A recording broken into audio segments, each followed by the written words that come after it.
Well, hello there everybody and welcome to session 90 of The Forming. I am of course your DM of Doom, Son of Asgard, or World Tree Quests here on Twitch and YouTube. And with me today we have got my amazing, my beautiful, my phenomenal, my absolutely anxiety-inducing cast. We have got Just Harry, we've got Ash Howard Music, we've got Patron of Chaos, and we've got Khadij Al Kubra.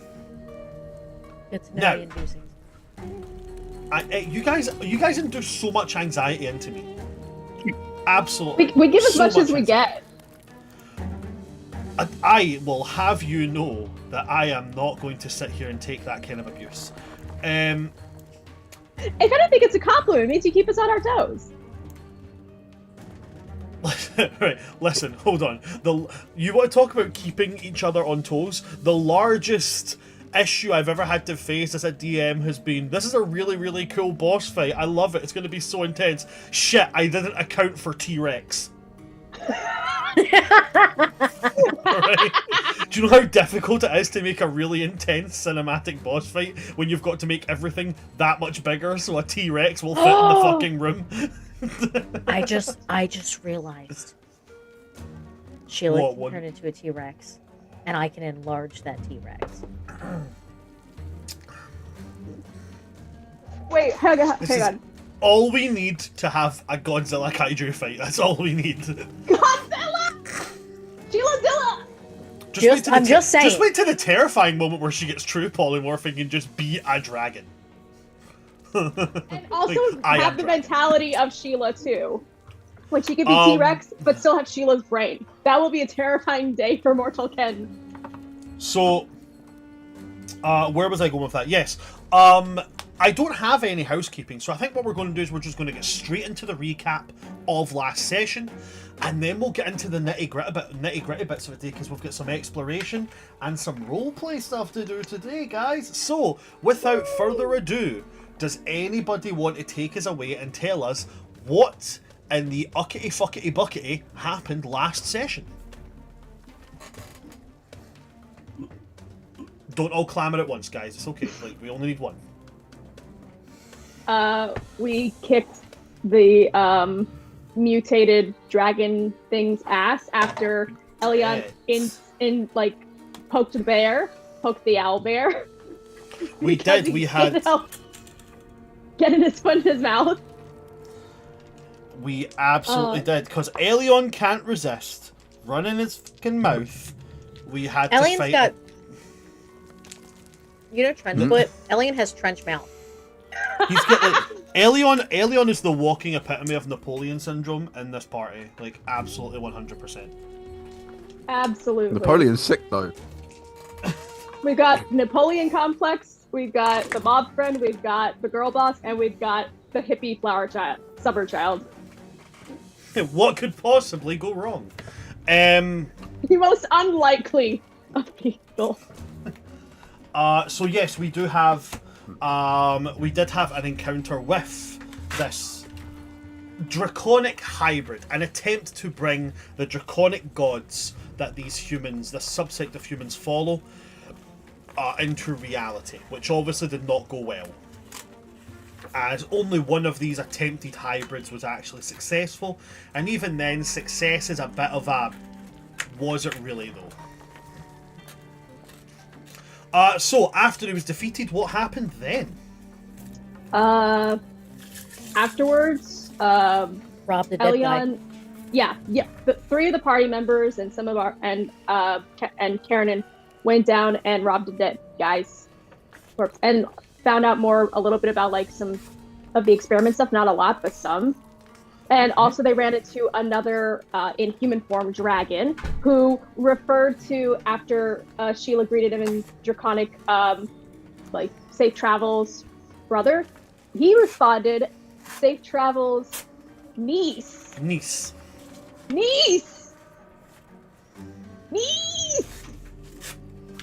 Oh, and he took out like a tablet, like a little like stone thing that looked like it might have been like part of a tablet or something. So that was interesting. And I gave the most in-depth, beautiful, and descriptive monologue of my life describing a beautiful suit of armor, only to have it cast aside like immediately because it was not what he wanted. I think that was like the best moment I've ever had as a DM. Hilarious. I could see you guys all leaning in like, oh my god, I want this suit of armor, and then just like, and then he throws it aside because it's fucking worthless. Ha! But hey, yeah, For a rock. for a very rock, special rock. a very cute rock, make all the boy rocks go wah. Wah. It's not just a boulder; it's a rock.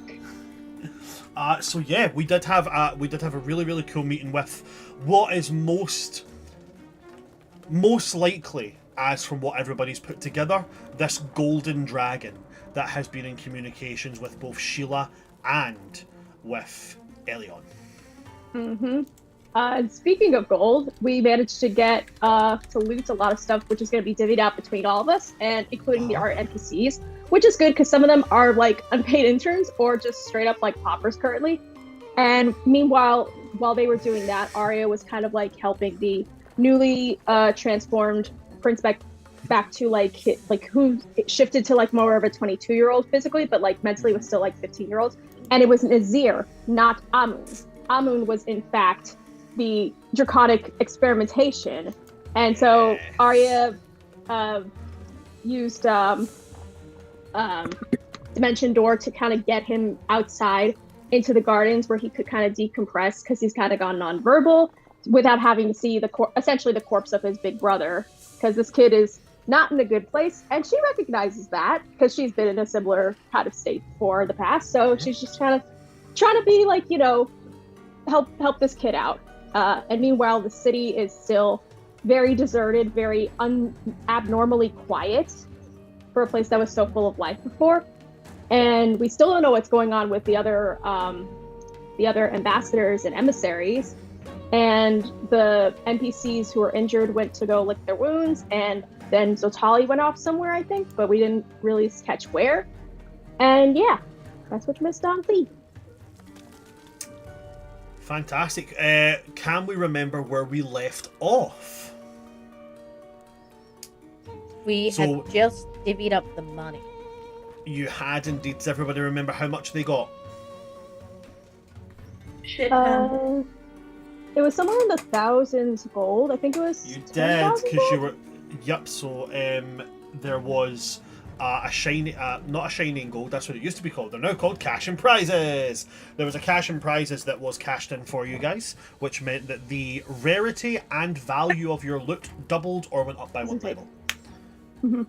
Y'all are gonna have to get that to Arya though, because she's still in the garden.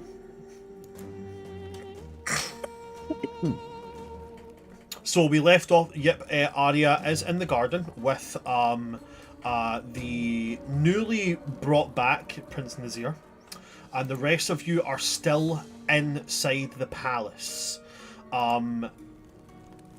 acknowledging that this palace is now empty. There's no people in here, which means that it's fair game for a lot of things here. And the thing that was mentioned before we went to the end of the session was Kesselis mentioning that meant that the Hall of Scales was essentially up for grabs. So I now go to the party who are inside the palace right now. What would you guys like to do? Is there a part of the palace you would like to go to and investigate more, or is there another place you might want to go? I can tell where Sheila wants to go. I can see the face.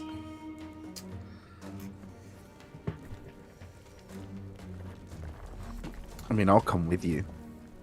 Elion is going to the same Personal place. stakes in that place for me too.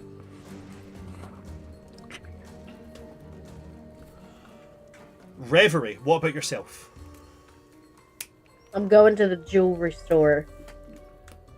You're okay, cool. In town. You paid for a commission. You I want to paid. pick up your I commission. put money. I put money on this. Listen, And that is Reverie fair is and too valid. poor. She grew up. She grew up average. Y'all grew up rich. We're in different worlds. She's not giving it up. You could go check out the treasury. That's gonna be my next step after the jewelry store. But first, I want what I need. Fair. Okay. And if not, I'm taking my gems back at least. I mean, it was a couple of days since it was made. I'm sure that like the commission was finished. Maybe. Hopefully. Could be. We will see. What we're going to do is we're going to start with those who are going to the Hall of Scales. Okay? So Sheila, Elion, Kernan is going to come along with these, obviously. And are any of the others going to tag along? Let's see. Let's roll for Harahal, and let's roll for Kiki. Rather serendipitous. Kiki is going to go into the town with Reverie, alongside Kesselis. Kesselis does want to go into the Hall of Scales, but is more aware of the fact of he doesn't want Reverie going into the town without any kind of backup. So Kernan and Harahal will go into the Hall of Scales with you guys. Now, as I described this place before, this place, despite being attached to the palace, is like a whole wing of the palace in size by itself. You have full-sized skeletal reconstructions of dragons. You have dragons who have been, like, younger dragons who have been obviously hunted, mounted, and stuffed. You've got eggs that have been taken and they have been left here so they won't hatch. On top of the fact that you've also got relics that were created or hoarded by dragons, items that were blessed with draconic power. There is a vast array of things here, including as well, because not all dragons collect coins, there's also tomes of old wisdom, scrolls of power and such. There is a veritable smorgasbord of things here. And as far as I'm aware, you guys have a bag of holding. I have a bag of holding. Okay, to be specific, Sheila has a bag of holding. So I open it to you guys. What are you looking for anything in particular, or are you just sweeping the shelves? See, we have a bit of an issue. Because I'm sure as much as you would like to loot to your heart's content, if you remember... don't play coy. If you remember, all of this is supposed to be returned.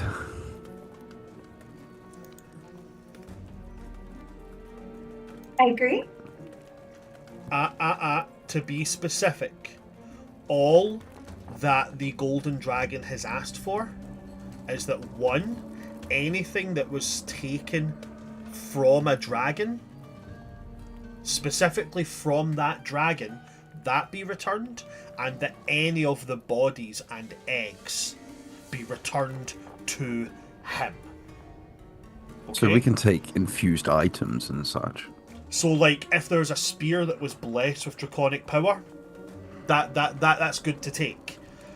Anything else just has to be, put out in the open, thaumaturgy. Yo, if these guys took shit from you, come and get it. And if nobody comes and takes it in 24 hours, then you've done your part. Megaphone in the market square, yeah. Obviously, he's not expecting you to cart around the entire body of a gargantuan dragon stuffed inside your bag of holding. That's unrealistic. But, like, anything that can be brought to him to show that you've done this, he's willing to accept. That was to be very clear on it. Fair. Or you can just rob it all and see what he says. Like, I mean, I'm not going to tell you guys what to do. I will also make the ploy that we could take the gargantuan dragon skeleton, hold it until Kesselis is strong enough to reanimate it, and then have a really strong battering ram later. Don't know if the Golden Dragon would be quite comfortable with us. You can always try. Yeah, but our dragon will be bigger than him, so... I'm joking. I mean, I really like your confidence. But I just wanted to make sure, we have things that need to be taken for someone else? There are things that need to be taken for them and things that need to be taken for us.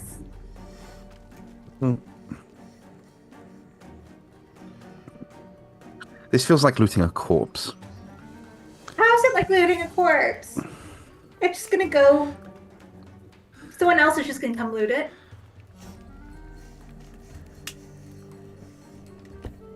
Right, it's better us than them, no? Yes.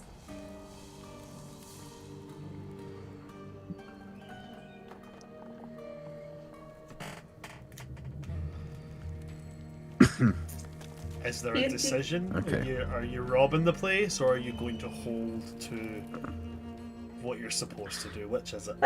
We can look at what's not promised. Exactly. You want to come tell your. You want to tell Dragon Friend it's free?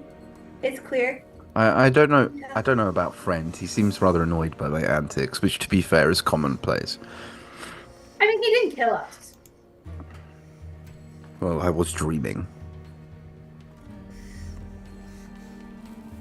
But sure. I don't know if I can communicate with him. I don't know how it works. I mean, I managed to when we were in the dome, but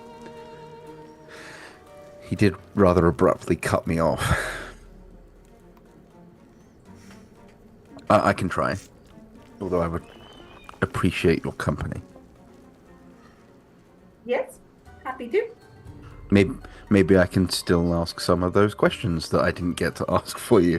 You can do that, because now we'll be on his good side. We are delivering on our promise.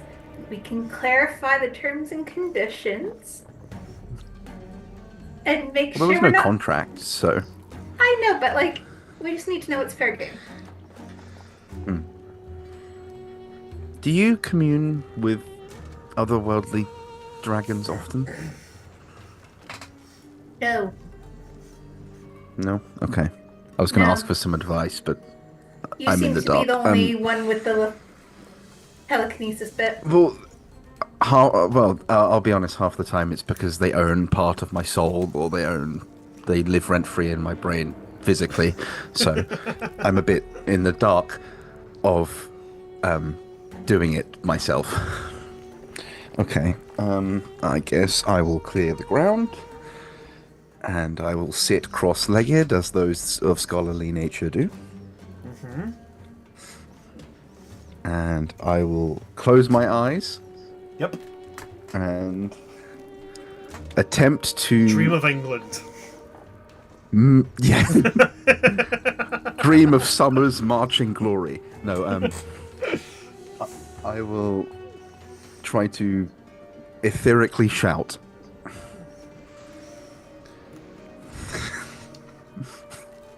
You Yo, what up, etherically yell into the ether. Yo, you up? Is that what you're... No, that's not what you're saying. And as was perceived to be a possibility,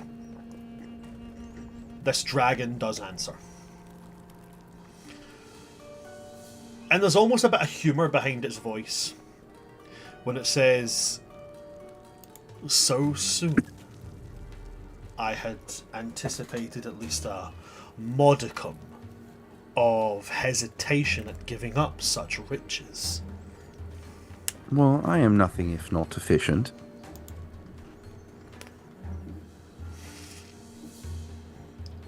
Why have you contacted me?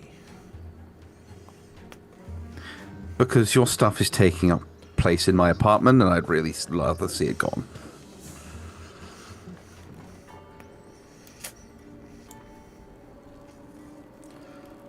A mortal who keeps their word. How quaint. I could say the same thing about the immortal.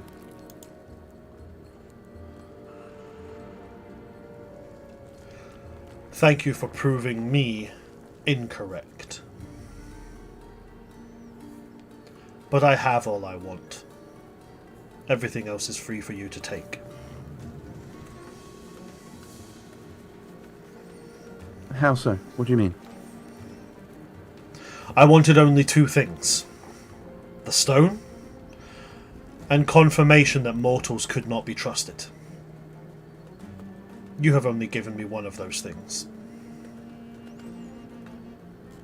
But my need is satiated nonetheless.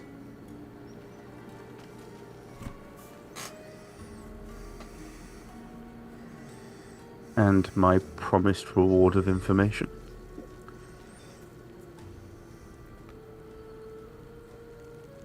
Your father lives. Mm-hmm. Right. So... I know of his location and can give it to you. Or I can make him aware of yours. Okay. 1 second. So... The glimpses of scales, the burning familiar helmet... Smoke and mirrors? No. All true actions and acts which happened. Just seen from a less truthful point of view. And then he's going to give you the full vision.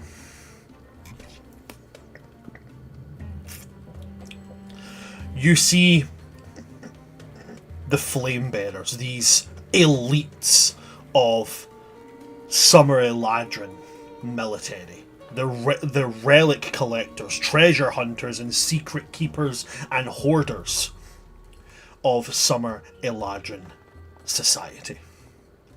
You see a group of 5 of them. 2 wielding spears and swords. One of them wielding a devastating looking great axe, and 2 with the general attachments of a great sword and a long sword and shield.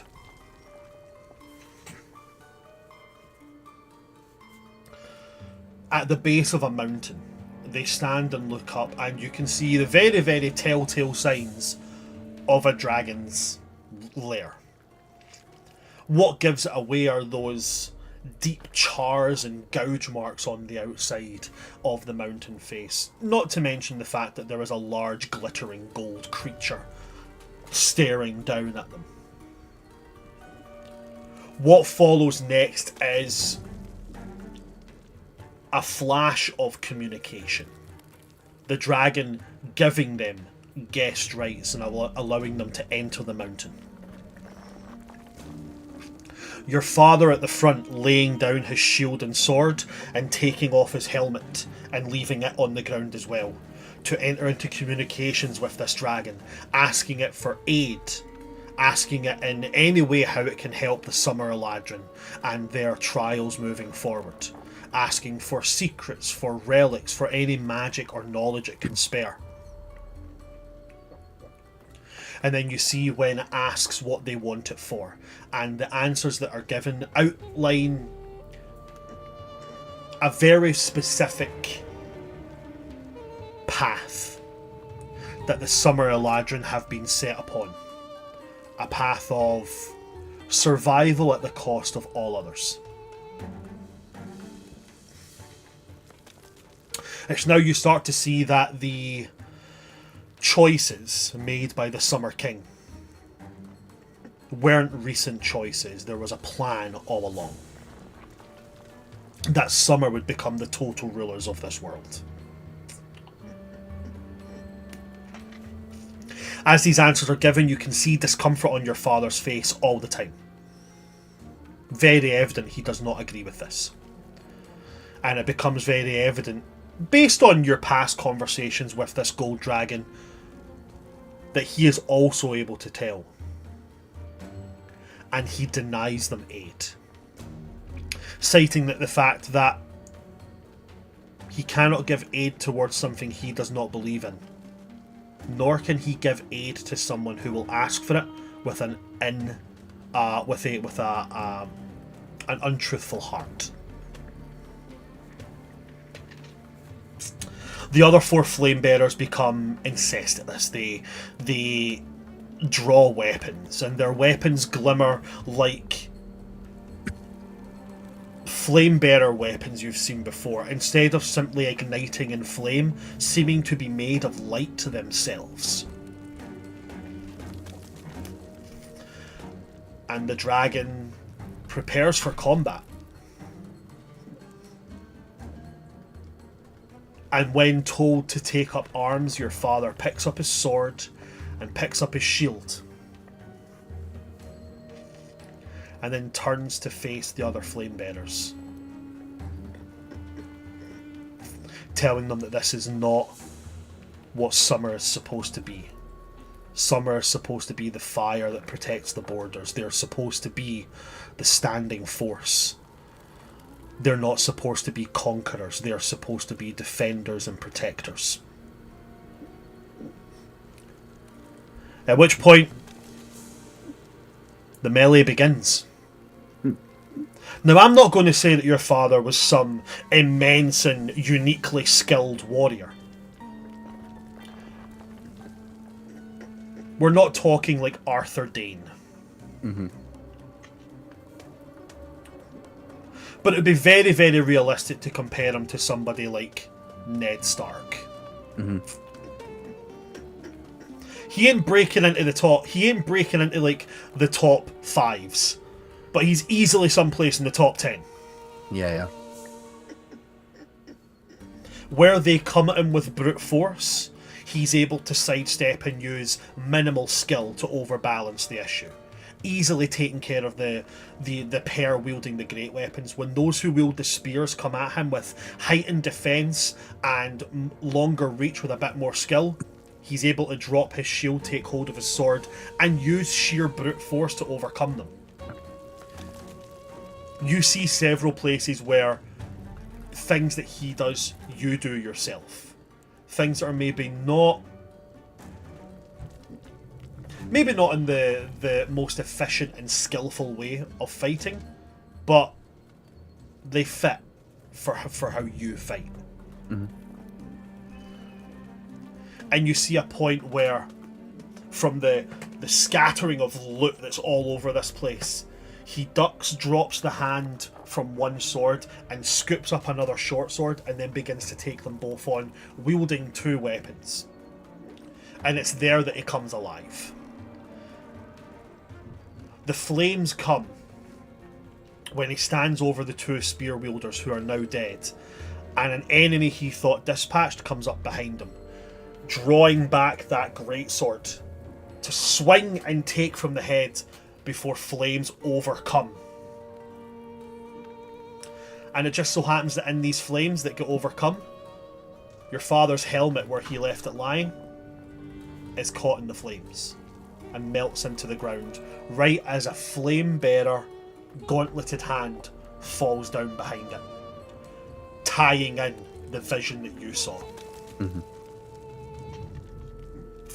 What then follows is a conversation between your father and this dragon.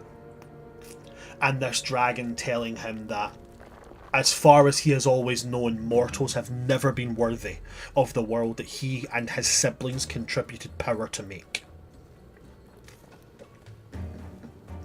But your father made a good case that they could be.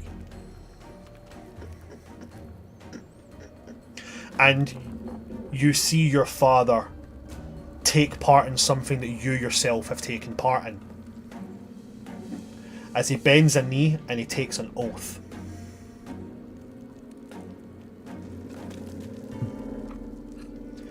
And that is when the vision snaps back, and all of that vision has come to you in the space of a couple of seconds.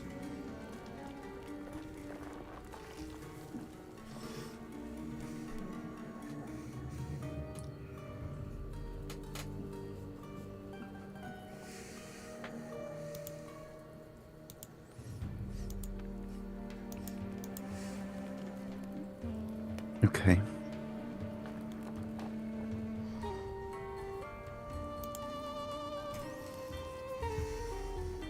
I am going to apologise, but if you don't mind, I'm going to leave. There's no words, but there is you get the feeling of the emotion of understanding. There's like it's not like a judgment. It's that's understandable. I assume when I'm ready, you'll be okay for me to contact you again?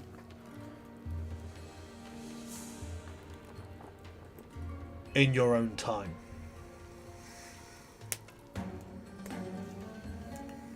I never asked your name, by the way. Feels weird shouting dragon.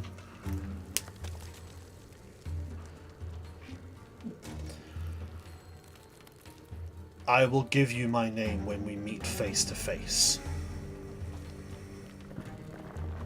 Wonderful. And I'll just sever it. Okay. Stand up.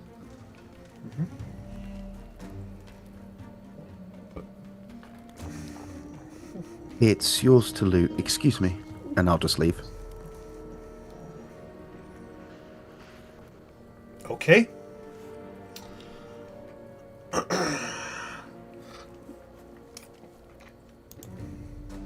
Going to Sheila. Is there anything that you're looking for in here in particular?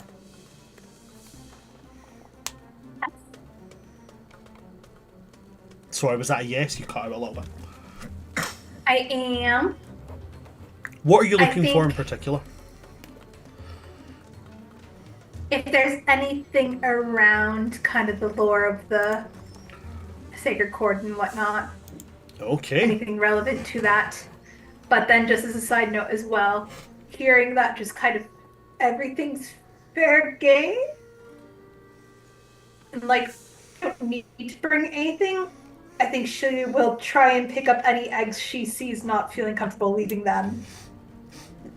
And that she'll try and like return those at some point. Okay, so yeah, there's roughly 7 eggs of varying sizes and colours. Most of them appear to be fairly dull. You know, like patchy beige or brown colorations. Some of them have a bit of mottled colour in there, but there is 2 that do stand out. One of them is... it's almost like milky glass.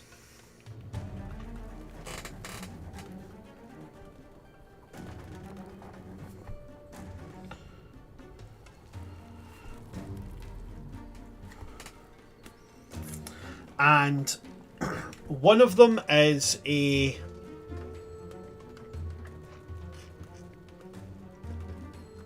one of them is bright green. Green that is matching in shade to Kernan's sword. Bright, vivid emerald green.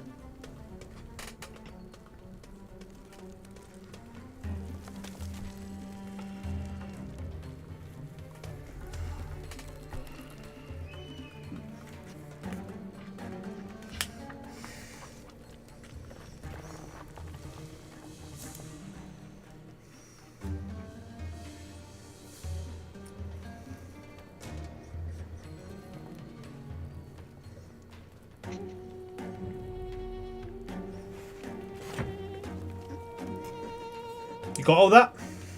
Yep, thank you. Okay. Now, on to the other thing you're looking for. I'm not going to make your own investigation check because you're not constrained by time or anything. So as you go around and loot this place and find all the kind of artifacts that lie in here, which over the course of like the next couple of times of travel and such, I can say that, you know, the party can take part in identifying all of them. You are going to find a scroll. Now, to describe how this is in size, not appearance, because I did this the last time and somebody genuinely thought they'd been handed one of them, and I was like, nope, we're not doing crossovers, we're not doing multiversal worlds, it is just a method of description and size. If you've played Elder Scrolls, the size of an Elder Scroll, right? You know, big old chonky boy, right?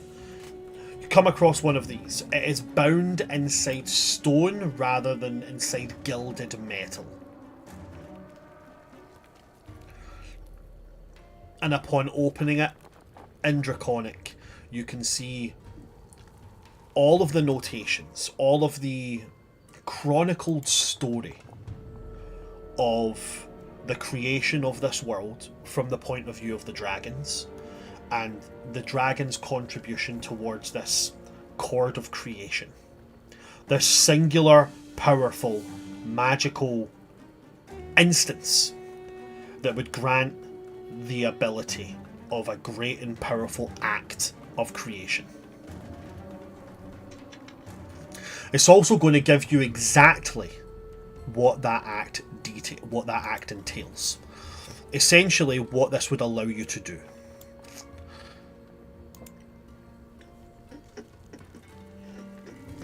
It is noted here by whoever wrote this, who marks himself down as the Scion of Memory, that full combined power of all of the dragons resulting in the Chord of Creation would allow the bearer to conduct one immensely powerful magical capability of divine creation. Whether that was creating something, creating someone, or changing something which has been created.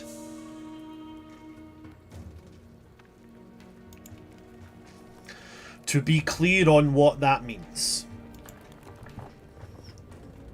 when you cast a spell like Simulacrum, you create a copy of yourself, but it still operates and thinks like you would.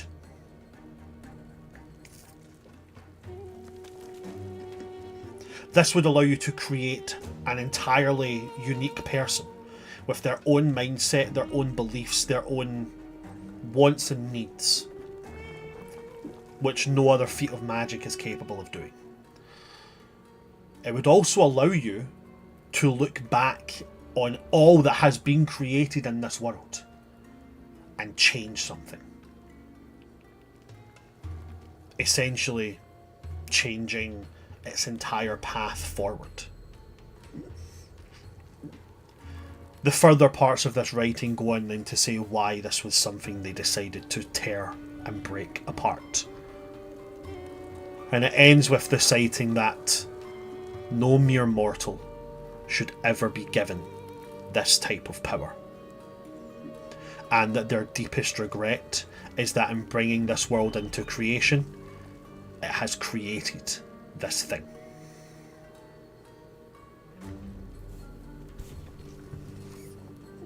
Essentially citing that upon discovering all these skills, or discovering all these, being given the capabilities of each of these dragons to create this sound, you would be capable of an act of god level power.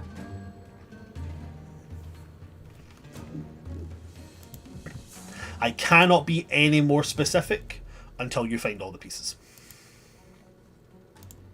Otherwise, what's the point? Does it have anything about the locations of all of them? It says that this is information that has been given in a much more roundabout way before, but I'll say that this kind of finalises it all. The only thing that can give you the notes of each of these chords is the dragon who wielded them. So you would still have to find the dragon that is responsible for the remaining 3 chords.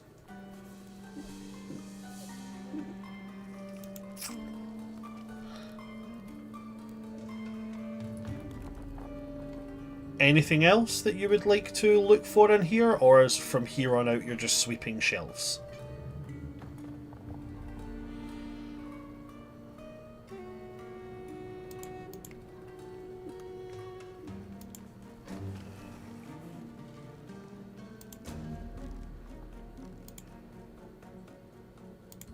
I'm just sweeping shelves. Cool, so everything just gets shoved into the bag. Ba ba ba ba ba ba ba ba. Yeah. Cool. Awesome. Now, here's something I will ask, just to be clear, just, totally clarify something out. At the ball, at the beginning of this small arc that we had, you guys, specifically Elion, was offered a trade. 2 of his scimitars for another broken blade, apparently. I do not have noted in my notes, which is very silly of me, but I do have a suspicion, I just want to clarify. You weren't given the sword to decide upon. What I mean is they didn't say, here, hold on to it, and then if you don't want to trade, just give it back to me. They did take the sword away, didn't they? Pretty sure. I thought The broken blade? Yes. That wasn't the one that became the Sunblade that Reverie gave her, like, Captain's backstory for to keep, was it? Yeah, I thought you said like let her have it so she can properly put her captain to rest. I remember writing that down because and then he never took it back. Okay, then in that case, you do have it in your possession. That's what I want to be clear on, yeah? Yeah. Cool, awesome. So I wasn't wrong. I wasn't correct in my suspicion, but I am now correct. Thank you very much for that. You're very welcome.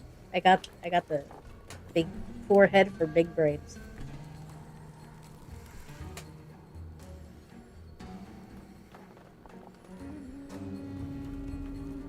Okay. In that case, the next, and it is going to be a bit of time, you're talking a good solid 45 minutes to an hour of clearing this place out of everything that you can.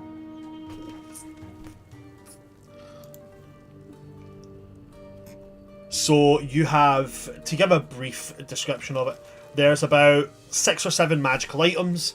Everything else is mostly just, fancy trinkets and stuff made from pieces of dragon, as well as 5 spell scrolls, and then the scroll that tells you about the Chord of Creation. But all of those can be identified and looked at when you guys are next doing a period of travel, just so we're not bogging down the rest of the session with identifications and going over a bunch of things. Okay? Sweet. With that being the case, I now want to go to Arya. So Arya, you're outside with Nazir, and Zotali is going to come and join you guys.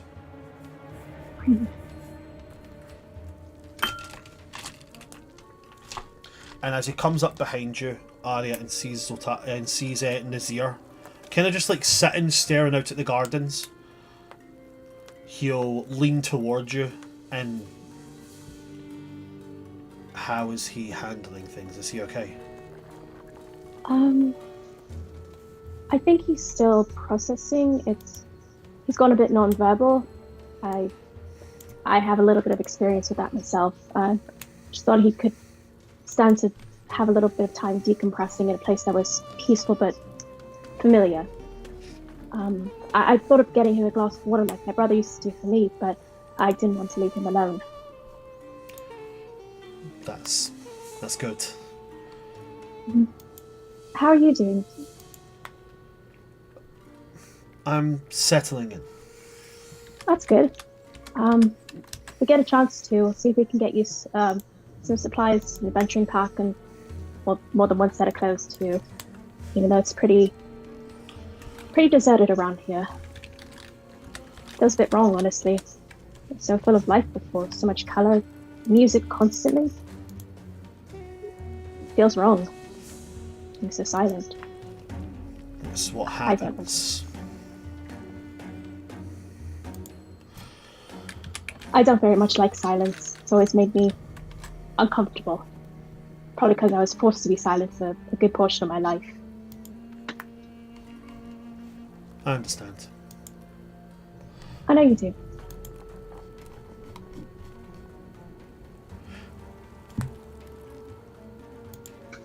When you went against what you were supposed to be, and you discovered the capabilities you had, and you learned how to expand on them, do you feel like that changed who you were? Yes and no. It felt like I was able to bring out my true self. I was able to be who I really was, but had been forced to hide. But on the other hand, it also meant I lost parts of myself. Sometimes in good ways, sometimes in bad, but mostly it just felt freeing.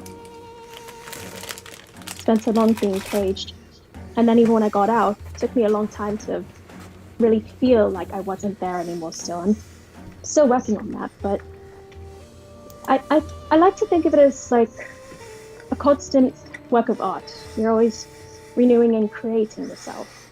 You're never the same person twice. I think there's something a little sad in that, but can also be kind of beautiful. As long as we get to choose.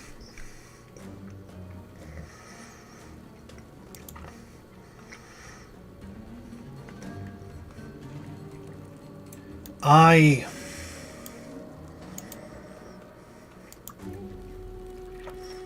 don't know who I am anymore. I'm definitely not what I once was. And I don't know if I am anything that is here. So I'm not sure what my next step forward is, but I'd like to know if you'd be okay with me continuing to journey with you and your allies. I'd be very happy to, and of course we'd have to ask the others, but I think they'll be okay with it. We've got a bit of a habit of bringing tag-alongs with us, a bit like a circus, which I say from experience. I actually tagged along with a circus for a short while. That's where I got this patch from. And she'll point to like a patch on her skirt that has like red and white stripes on it. Like it's like more of a stiffer material, almost like a canvas tent. But at the end of the day, it's your choice. You say you don't know who you are right now. You're not who you used to be. Like right now, you're a blank page, a blank canvas. But as intimidating as that might be, and I can only imagine how uncomfortable that might feel, at least for me, one way you could also look at it is that you're full of potential. You get to decide what notes you put on it, what words, what colors. It's your choice now. I suppose that it's true. I don't have to... I don't have to just fit in.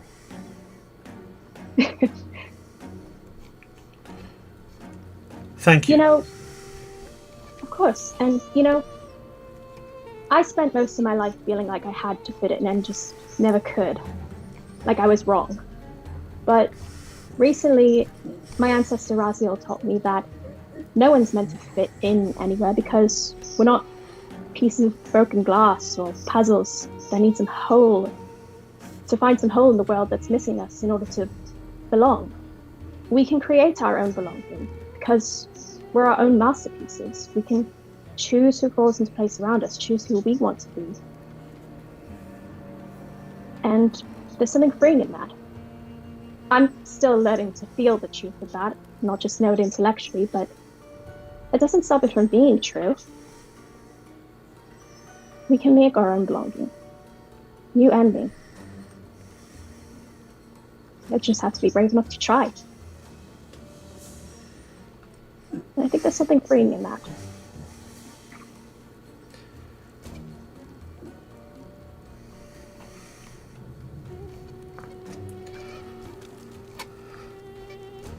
I don't know what's ahead for me specifically, but whatever it is,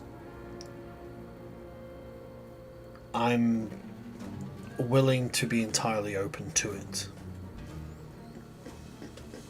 And I mean, if I come across something I think fits, then obviously I'll explore that. I don't want to be a burden. I want to carry my own weight. Yeah. I'm sure you will.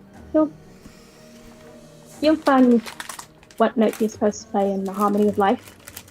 Just like I'm learning to. just like we all are. But don't forget to let yourself have fun with it too. Life is a banquet, after all, and most poor suckers are starved, so live, live, live. That's a very interesting string of words to use to describe it. You probably don't remember me telling you before, but it's the saying my Aunt Lorelei has. She's the one one of the- who took care of you. Yeah, I remember. when she could. Yeah. We weren't able to see each other as often as we would have liked. I was lucky if I got to see her once or twice a decade in court, or when we got to visit her home in Brightcliff. But she is the one person in this world that has always made me feel loved unconditionally and wanted. You told me I that honestly don't. you told me that one of your allies had something to look for in Brightcliff. So why don't you do that now? Well, we're going to, but and I have to visit one of my brothers there too. We're going to visit her, but there's a lot of responsibilities and people counting on us in the meantime, so it's going to be en route, but I won't lie, I am eager to see her. I miss her. And there's something else I also need to find back in Fortune again. We've got a lot to do, a lot of world to see, but yeah, I miss her. I honestly don't think I could have survived my childhood without her, so... Well, I hope you get to see her soon. But I think everybody's splitting up to go and explore the rest of the palace. Apparently there's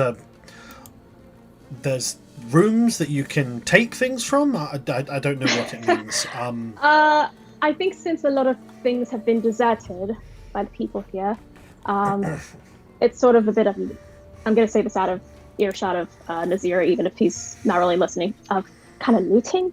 We'll probably do a bit of supply shopping or grabbing in the city too. But yeah, we should see if we can find some stuff that we might like or need. But yeah, it might be we're all kind of splitting off. But there is one thing I'd particularly like to do. And I'll turn to Nazir. Hey, would you mind if I leave you with my friend Zatali for a minute? I will be right back. I'll be right within earshot, but would you mind if I would have the honor of fulfilling a promise that I made to you and playing something for you, for your city?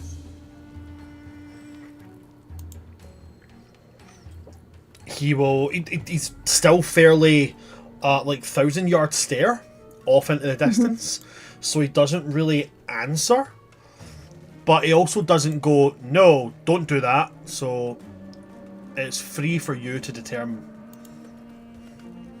Yeah, she could tell he's kind of in it still, but she's hoping that this will maybe help a little, or at least break that uncomfortable silence in this city, because it doesn't sit right with her as a musician, as someone who tries to leave places better than they found it, that Okay. this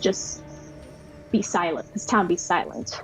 So she'll turn to Zatali, and with a little bit of a wink, she's like, "You're right back," and takes her violin and activates her winged boots, and I'm gonna go to one of the towers in the city and fly up there. Okay. And she had a performance specifically in mind for the emissaries, to something that would kind of like celebrate that sense of unity and connection of cultures, but she recognizes that's not what this place and what Nazir and even what she needs right now. She decides to play something else instead, so she'll tap out like a steady rhythm, like that heartbeat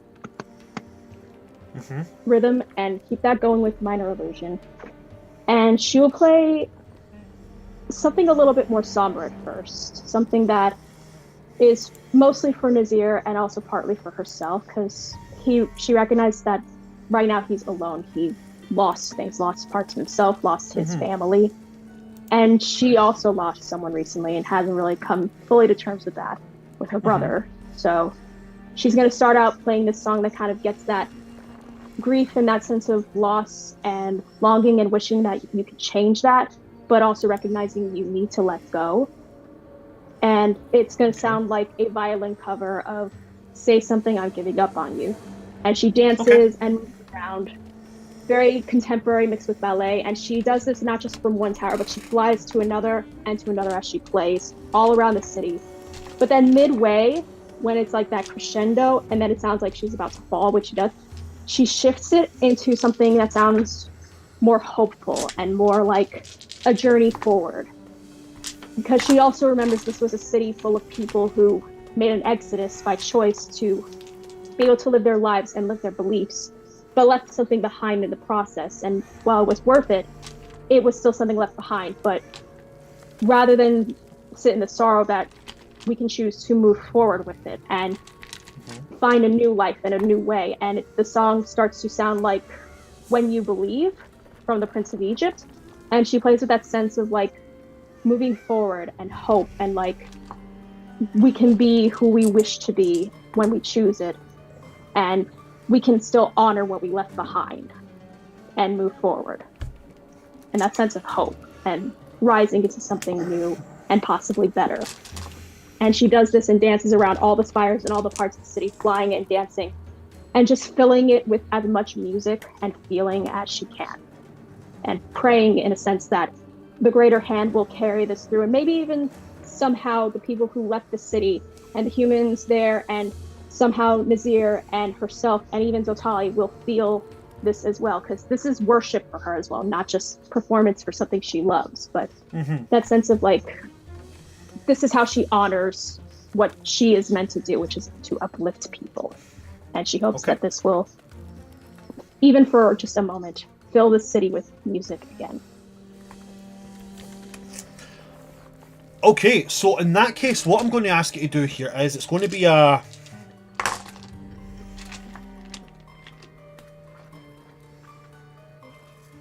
Yeah, so I'm going to need 2 performance checks from you. One for the first part of this, that you've outlined, and then the second one is going to be a significantly higher DC because of the shift in emotion, and as a bard, there is always an aspect of magic woven into performances that you do. So what I'd like, so first off, the first performance check for me. All right. If you could roll that up. Okay, that is a 9 plus 12. So that is a total of 21. That's going to be a pass. So the first part of this performance goes off without a hitch, and then as it gets to that crescendo where you then fall, I need your second one. Your second one is going to have, like I said, a significantly higher DC. All right. Oh, 19 plus 12. 19 plus 12 is going to be a 31. So, with a 31, that is definitely going to be enough. So this entire performance comes off without a hitch. The magic of it weaving through, and it echoes, even if there's nobody to hear it in all 4 corners of this city, it echoes to all 4 corners. And for that brief performance, brief in the context of the length of performances that have usually went on in this city, for that brief performance, the city is filled with music again. And I think with that moment, we will leave Aria there. At the end and the pinnacle of that performance. As we're going to go now to Reverie.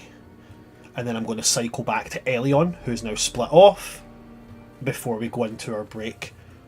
Reverie, you're going back into the city.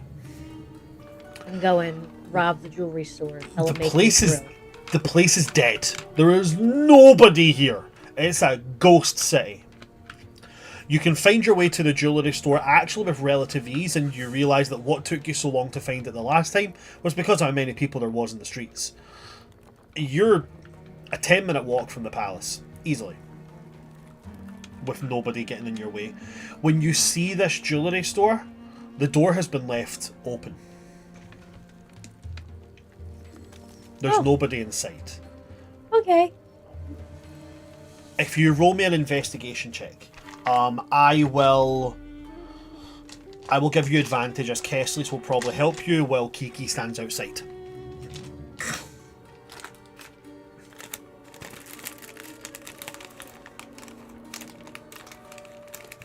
With advantage, that is...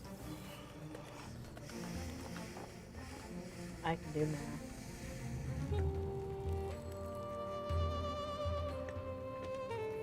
$13.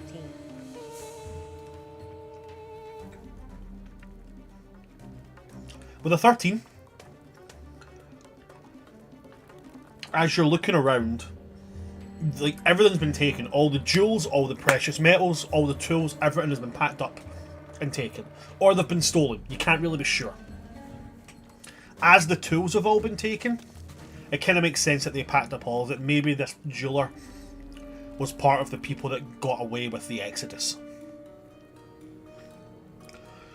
But towards the end of your search, when you're about to give up, you notice beneath the desk, beneath the drawer where, like, they would usually keep the coin for the earnings that day, there was a pile of notes.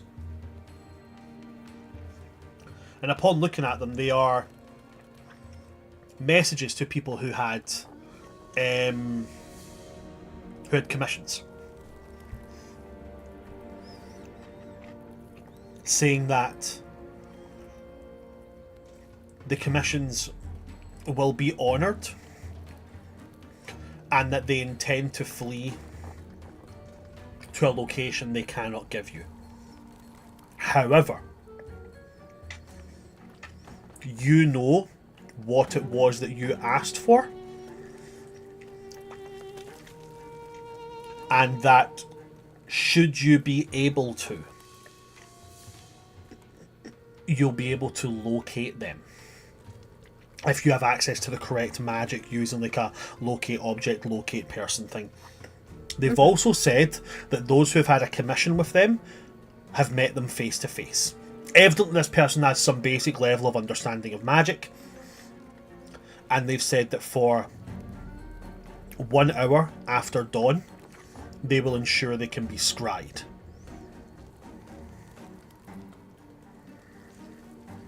Okay.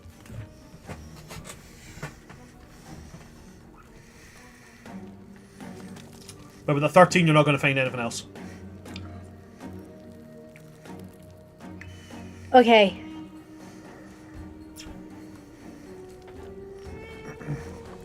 Reverie just gonna sigh.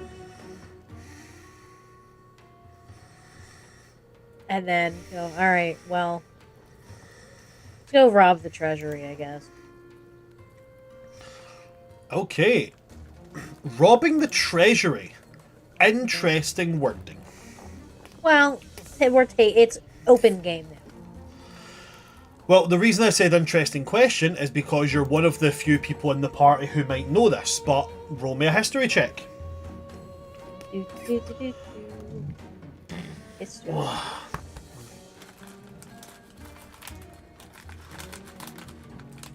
Actually, not him this time around. 19. Okay. So on a 19, DC I was looking for was 17. On a 19, you've been through the marketplace before. Uh-huh. One of the things that's quite strange about humans is the city's coffers are not kept with the ruler of the city. They're kept in this weird thing in a separate building somewhere else in the city that you're pretty sure you heard the humans call a bank.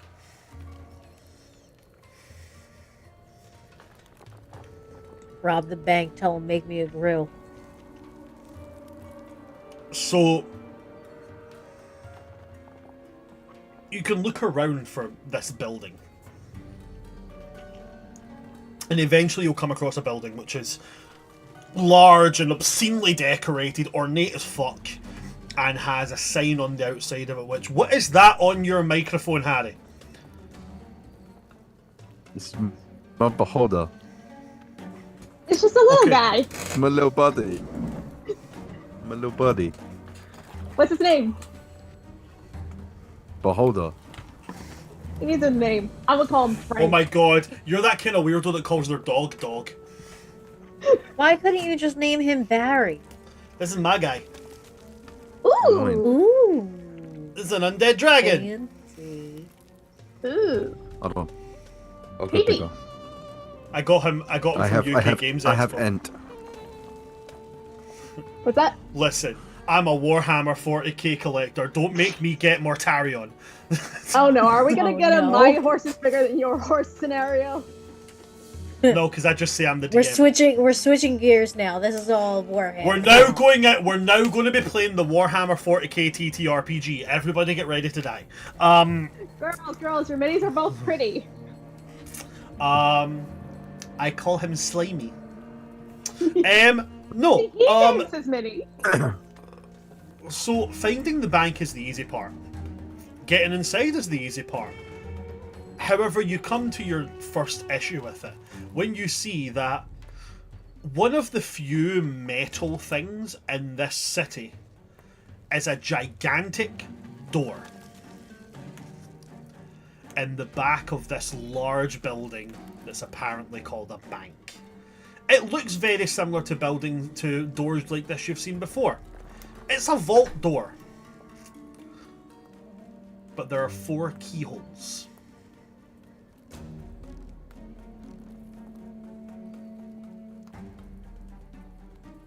Are there screws to this vault door?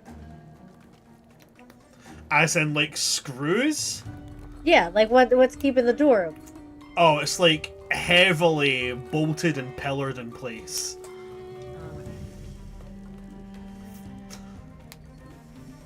I'm gonna lean over to Kesley's and go, do you think if we freeze it enough, it'll just crack? Or should we use fire?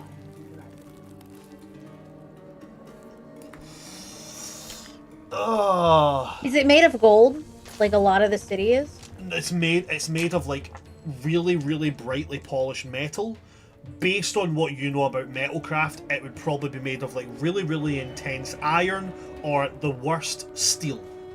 So Okay. either way, it's going to be a bit more than just your average fire spell to melt through it. Okay. However, because you've asked Kessleys, I do need you to make a history check to see if you're able to remember this.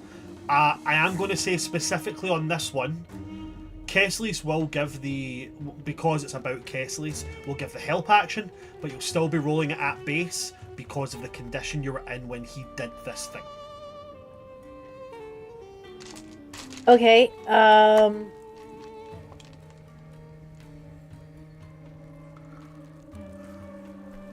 14. 14? Yeah. Okay. Through the haze of your memories, you remember back when the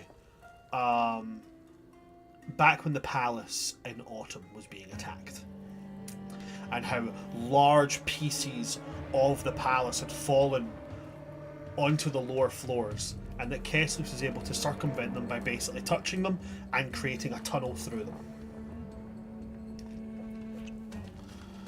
You would remember that Kessleys has the capability of casting the spell Pass Wall. That's right. Reverie's eyes are gonna like widen when she remembers that and go, can you do the wall thing? He'll look at you and be like, I mean, I can, but I can't hold it for very long. So if it's going to be done, it would have to be done with an assurity of what's behind there and the fact that we're going to get it out. That's fair. I feel like if we get in, though, we can break the wall to get out a lot easier than breaking through this giant metal door. It's to prevent stuff from getting in, right? Not to prevent things from getting out. I would assume so. I could only do it twice per... if I was to do it more, if I was to do it twice, I would need to rest before being able to do it again. Yeah, that's. I only want you to do it once. If I need to, I'll create a giant pillar of fire through the ceiling to get us out. Okay. He'll walk up to the wall, put his hand on it, and cast Pass Wall. I'm dragging Kiki with me. We going. I'm leaving this place a lot richer than I found it. Oh shit! Wait, I forgot something. He puts it on it and cast. I did technically say cast Pass Wall without looking at this, and it does not work Oh. because Pass Wall only works on wood, plaster, or stone.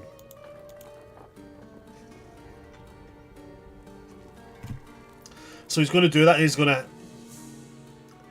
I think I'm going to have to go outside and do it on the wall. Okay, we can do that. So he goes outside, goes round to the other side, and he goes, right, now, I don't know how much of whatever or whatever is going to be in there, but I can only keep this open for an hour.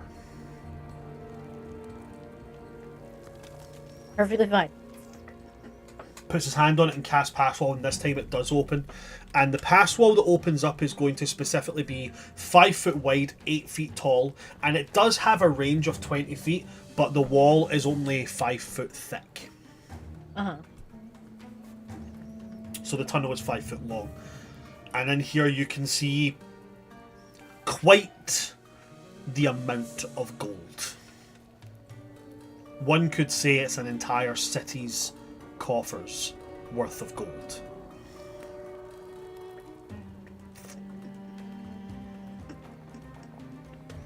Uh-huh. I'm hearing I'm rich now. I'm hearing I'm finally rich. Like the rest of everyone else in this party has been rich.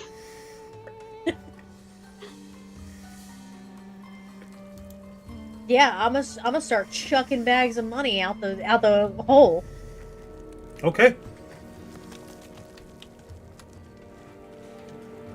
I was So so sorry to- hoping you're going to be like, but like a real bank, there's only 4,000 gold in here and 60,000 of debt. Listen, give Reverie her dues. She is a mother of many. I've earned it. There's As 150,000 you're- IOUs. As you're throwing the gold out, it's just like, and that's this person's pension, and that's this person's pension, and that's this person's pension. Oh look, and there goes a 401k.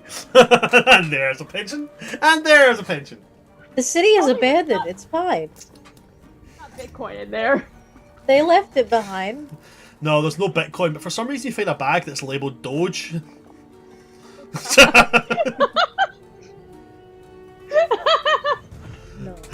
No. Tropical!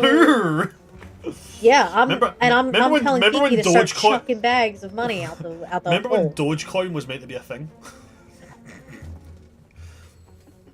Remember when people use Bitcoin to pay for their pizza? Now if you have 1 Bitcoin, you've got like £60,000. It's Yeah. fucking weird. So Yeah, you and Kiki are chucking bags. Now these bags are heavy. Really, really heavy. There's quite a large amount of gold here.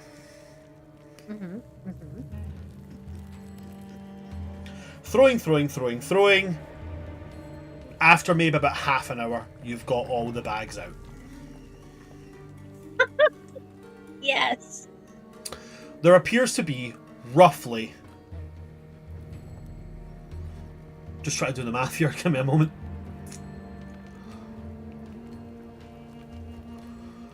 There's roughly 100 bags.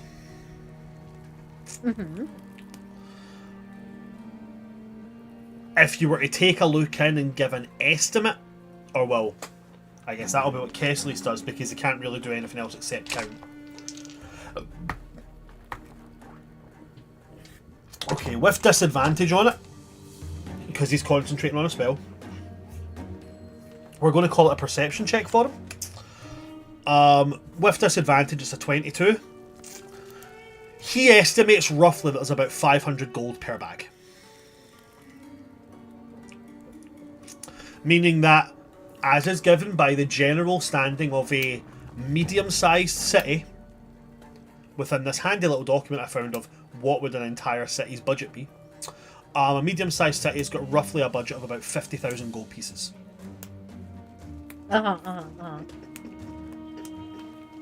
So you have in front of you 100 bags of gold.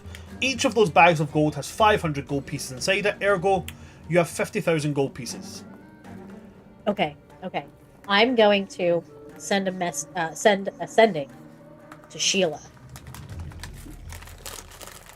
Okay. Because I have more money than you could possibly imagine, and I need the bag of gold. I've just thrown an entire treasury into my bag. I've thrown a big, humans call it a bank. I have like 50,000 gold. Please come. Could I get a portion? Of course. Okay, I'll be there in a minute. Hold the fuck up. Why is Sheila claiming a portion? You're literally about to become a queen. I need to pay for all the crowns. She's a very rich queen. She needs to like have the money ready for like Let's the see. wedding venue and the caterers and then the music and then Coronations are expensive, okay? It's You still know taxpayer what? money. It's I've just not been your married. Taxpayer money. Also, Sheila strikes me as the type to like request a prenup. So she. I need to say this, and I mean this in the nicest way, Harry. That sentence you said coming out your mouth with your accent was very, very troubling. It's still taxpayer money, it's just not your taxpayers' money. It's divided by 9, right? Because we're paying 4 NPCs. Well, no, because Kiernan won't take any of it for diplomatic reasons. No, I was thinking Zotali, Kesselies, Harahal, and Nazir. Yeah, you bet I'm taking Zotali shopping later. So that is what I was about to say. I was about to say that if you want to pay them all fairly, that would be the divvy up. Because Kiki is technically the steward of a ruling nation, and Kiernan obviously being the only crowned representative of a ruling nation at this time. This is how Sheila gets the loophole. Like, I can rob the place because I'm not diplomatically linked yet. Get away with it while you can. Well, technically, I'm robbing the place, and I'm certainly not diplomatically linked. I am not the queen of anything. Right, so you both can get away with it. Exactly. What is it called? Diplomatic immunity. Well, I'm technically not either because I'm disowned. So, but Arya's not really like bags of money person. Okay, I'm gonna wait for Yes. Sheila to show up. Okay.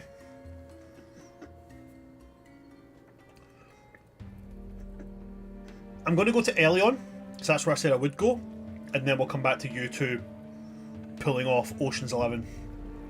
Okay? So Elion, you leave the Hall of Scales. Mhm. Where do you go? Sheila and Kiernan's room. Okay. I am beelining it for the scrying sink. Awesome. You go straight to the scrying sink. Hands on the edge of that bowl, looking at the water, you just see your reflection in it. Who are you scrying? Or what are you scrying? My sister Coralyn.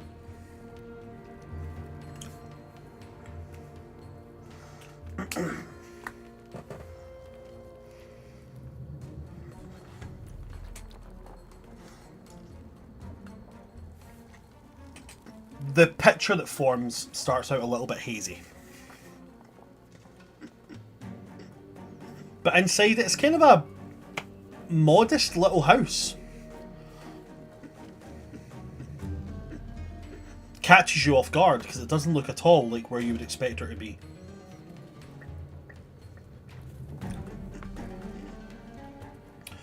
You also see her doing something that you would never have expected her to be doing, as you see her washing clothes.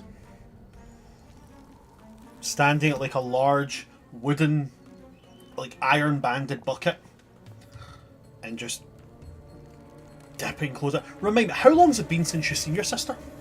Just so I've got a vague understanding of it. Well, we were sent separately to different things when I was sent to meet the party, so it would have been however you gauged how long ago that was. So it's been a couple of 100 years. Mm-hmm. Okay. For some reason I'd thought in my head it'd been a couple of years, and then I was like, oh, it was probably like, maybe like 6 months or so before they all fucking disappeared. So it's been roughly 600 years since you've seen your sister. Yeah, we would have said goodbye the night before the day that he teleported me to those woods.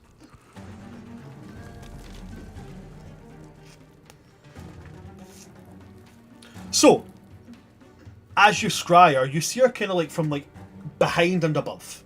You can tell it's her. The hair is very much the same. She has like a slight, like on these very, very short, very petite horns that she has. She has like a little, it's like a decoration almost, like two little bands with a chain between them. Mm-hmm. Even that seems to be the most unmodest thing about her. Is this little show of, what's the word I'm thinking of? This little show of wealth. That's it. But even for the fact that you guys were, as far as you believed, orphans of minor nobility, you were still minor nobility. Like, so her washing clothes is something that is really, whoa, what the fuck? Like, what am I looking at here? Can I tell whereabouts it is? Sorry. No, I was just going to ask, can somebody remind me, with scrying, can you hear? I don't think so. I'd suggest double checking, but I think it's just seeing. I'm going to just double check on that just now, because that will have...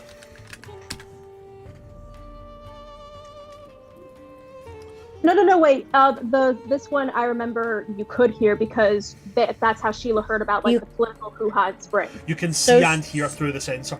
So sorry, I was muted this whole time, and I've been trying to say yes, you can hear because since I was trying. Yeah, you can. Yeah, you it can took me a see while and to hear remember. through the sensor. So, her body language shifts as she turns, as it like from hearing someone,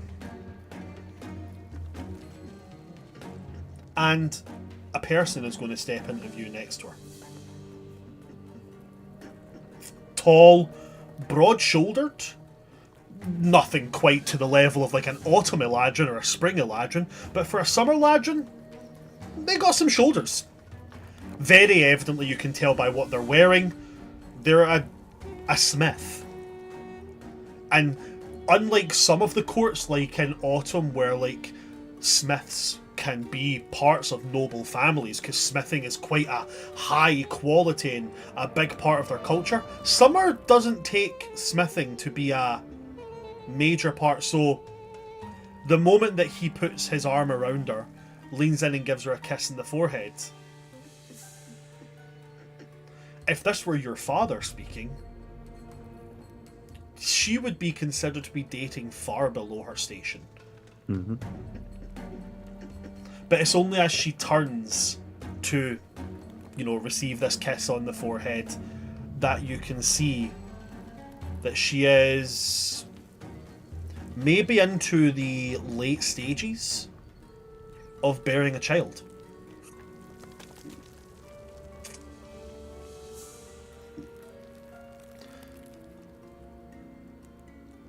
And it's as she turns and the sensor's going to move, you see this is quite a modest little home compared to what even you guys as minor nobility would be used to. Everything in this house seems to be in 3 rooms. You ever played Dragon Age Origins? A long time ago. You know when you would go into a building? Yeah. It's like that. One big room where the front door goes into. This one big room has an open fireplace, some comfortable chairs, a table where they would eat. Then there's a room that leads to presumably a bedroom, and a room that and an archway rather than a doorway that would lead to what is maybe a pantry / area to prepare food. she's in no way, shape, or form living the life of any form of nobility.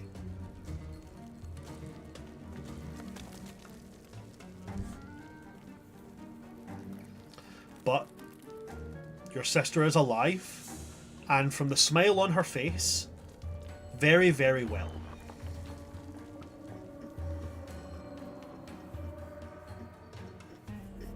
Gonna step away from the sink.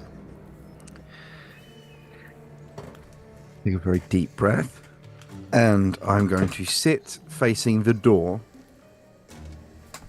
and just stare until someone comes in. It doesn't matter whoever comes in will snap me out, but I'm just going to disassociate. The person that's going to come in, and I'm going to just go with this because I think this is really good.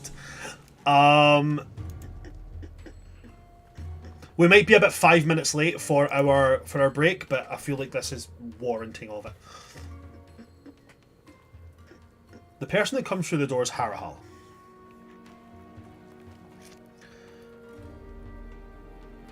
And he just kind of gives you a cursory glance over.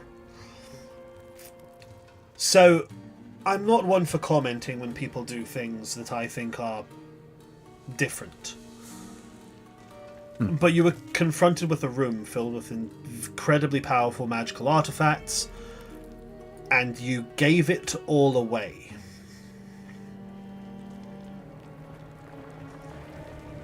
You know I don't pay you to think. You don't pay me. Fair. Are you alright? No. But when You has won't. that ever mattered?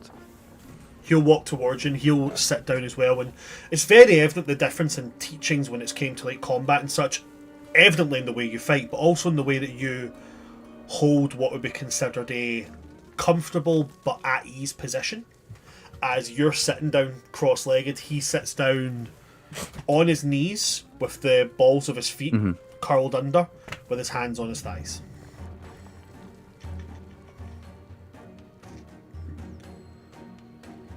Well, what do you need?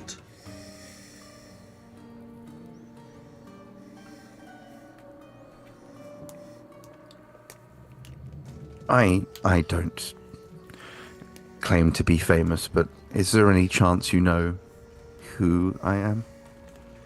I mean, not apart from the name and my banishment. I mean, my family was a small one, but notable. I'm sorry. No. Anything I know about you is only about your military career. Why do you ask? I ventured on such a career path because I wanted to uncover what happened to my father, who at a very young age didn't come home, and when I asked why, they said that was for cleared personnel only.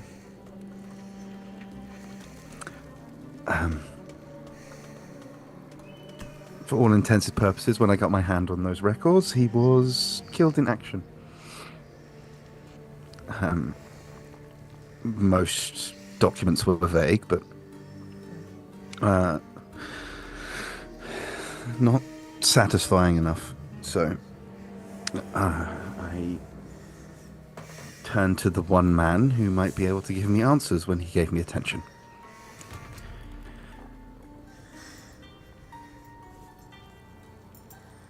Turns out the man that I thought was dead for a very long time is rather unfortunately for me alive, and I don't know whether I like that or not. Why would it be And unfortunate? Why would it be unfortunate to find out your father is alive? Because I say father in terms of blood relation, not in terms of the role. He was the man of the house. He was not my father.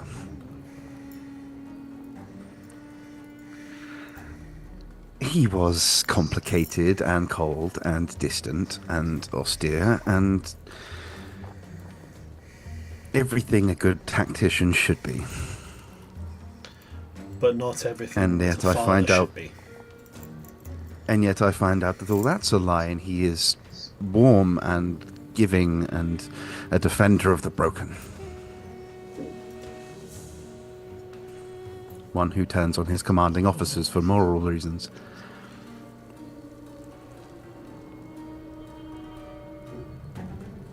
And you're sure that this is actually your father, that this knowledge you've gained is, or you're saying you It trusted comes from someone? a reliable source. You say that you trusted someone because of the attention they gave you. Yes. Would you still trust this person to this day? No. Then how can you trust any of the information they gave you? I've heard of powerful magic users who can make people believe things by uttering a few words. What if your perception of your father was altered? Can you say for certainty that you've never been twisted in a wrong direction because of this person? It seems to be his specialty. So perhaps everything is not quite what it appears to be. Well, that much is obvious. On top of that, I thought I would check in on the one person I can share this news with.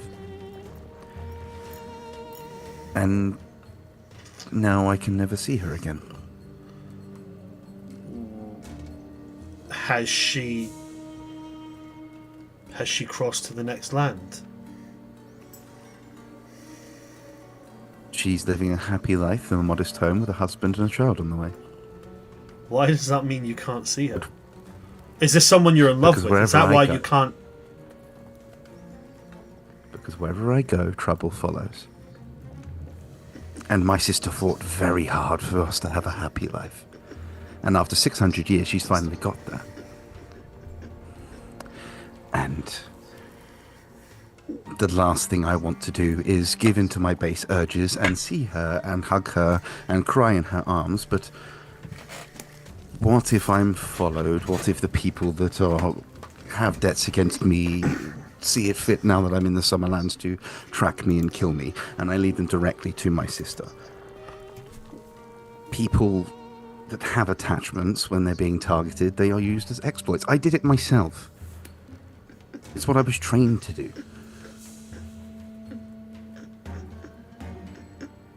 Did you know I have sisters? I am ashamed to admit I don't know much about you. No. In all fairness, I haven't been quite so forthcoming. Yes, I have 3 sisters. I have one much younger, and I have 2 twin sisters who are much, much younger. And we fought, like any siblings do.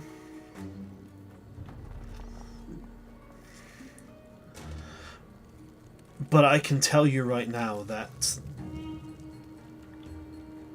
no matter how long it would be between us seeing each other, no matter the love I might have for someone or the family and life that I've built with someone, it would never be complete without them. And I can almost guarantee you that will be the same for your sister. But it will be intact. How can you call anything intact when a piece of it is missing?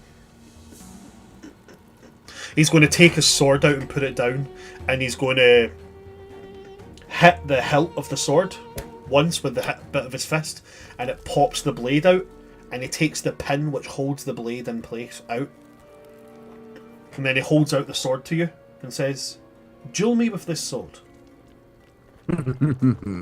I get your point. I get your point. Even though something looks good, even though something looks perfect. And he holds up the sword again to show you that with everything put back in place, you can't see that the pin is missing. Mm-hmm. A missing piece is a missing piece. Now, yes, if I put this piece back in there, that means the blade is now completely reconstructed, and it can do great and terrible things. Or it could do wonders.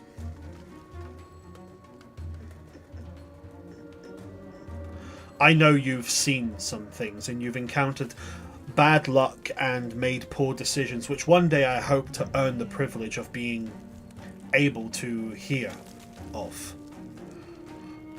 But if you paint only with what you know in the past,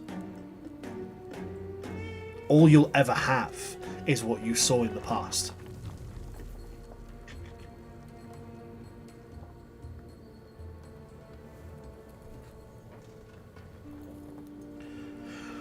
Where is she? Where is your sister?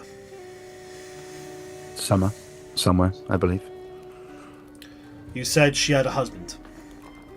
Did you see what he looked like? Yes. So you'd recognize him if you saw him on the street? Yes. Did you see any landmarks around them? I don't know if I was paying attention. Anything of note that would help us find her? He's a smith.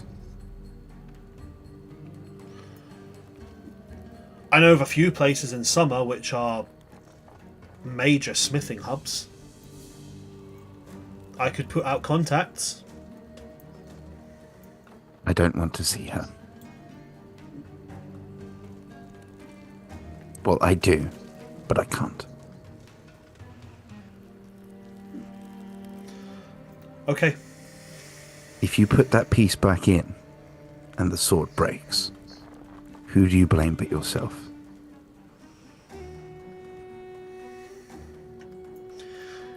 If you don't put the piece back in, you'll never know if the sword would have withstood the blow that was dealt to it.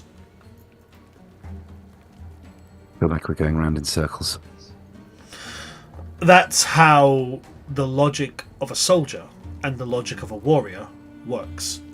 Soldiers are taught to think of the simplest and most efficient way to do something. Warriors are taught the right way to do it. That's why you're a soldier, and I'm a warrior. I broke my oath with my people. You're more of a soldier than I am. Or am I just a warrior unlike you've ever seen? You're a warrior with so much to learn.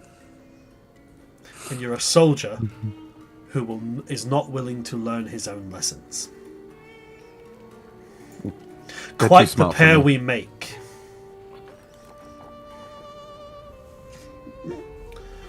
Your sister... I can't tell you what to do. I can't. I can tell you what I think you should do. But ultimately, as long as she doesn't know of your existence, it's your choice. It's And you'll not that she's... Go ahead. It's not that I don't think she can handle herself. She's stronger than me. She's just... I don't want to risk it.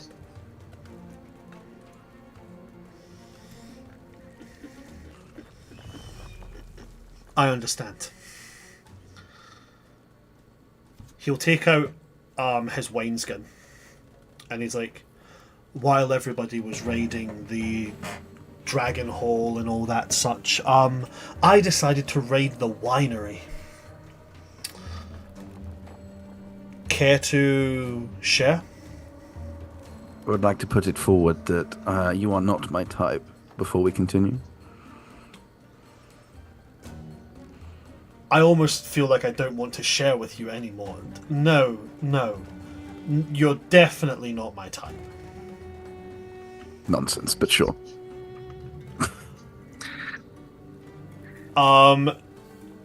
He's going to pour 2 cups, and he'll hand the cup to you, and he'll say, to I'm sorry, I don't know your sister's name. No, you don't. To your sister. Now, come check out this rainfall thing upstairs. Oh, is that the thing that Conan said he broke? They fixed it. It's fine. Oh, right. I don't know how somebody manages to break magic, but if anybody could, I would absolutely put money on him doing it. And he'll go check it. Hold on, you said he's not your type, and then you turned around and said, hey, do you want to come in the shower with me? Like, No. You're pulling at strings, bruv. It's not gay if the swords don't cross. Now, keys! We're keeping our socks on, it's fine. that's the point where it's too much. Bollock naked, not allowed. Put some socks on, you Jezebel. Why would you want to wear socks in a shower? They'll get wet. Nothing worse than the feeling of wet socks. Because you're not allowed to see the ankles. All right, there's no ankle show in here. That's harlotry. As long Unless as you're the Kieran.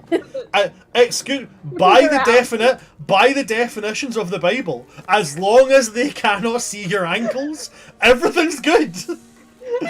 put on some thigh-high socks and you can do whatever the shit you want. Yeah, do this. Awesome. That was a really, really cool scene. And I'm going to roll a D1. I'm at war with myself, so I'm going to roll a D100. Okay. Because I know one was just done recently. But there's been a load of great RP, there's been a load of great moments. And yeah. Oh well, it's above the 50 mark. As we're going into break, I will also give my players a very much coveted level up. Yes! You're welcome, my trauma provides rewards. Hey, I think we all had some good, moments. No, it was great. Yes! I'm absolutely not going to let that fly. It was 100% because Harry went trauma dump. It was 100% the tipping point. Everybody contributed to the pot, but it was Harry going full trauma dump. Oh, that no. what got it. Big news to Harry's trauma dump, though. That was really good. We're now going to take our 15-minute break.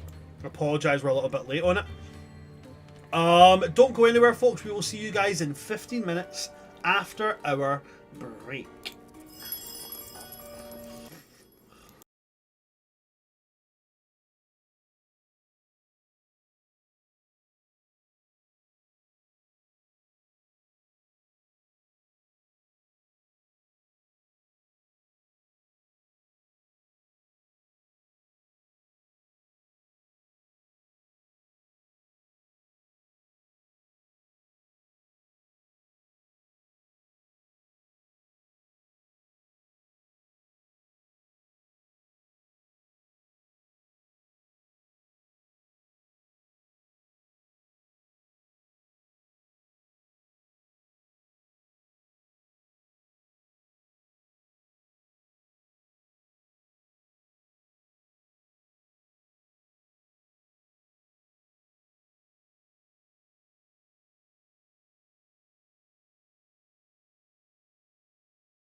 Hello there, beautiful people. Sorry we're a little bit late back. I just had to put my braids in.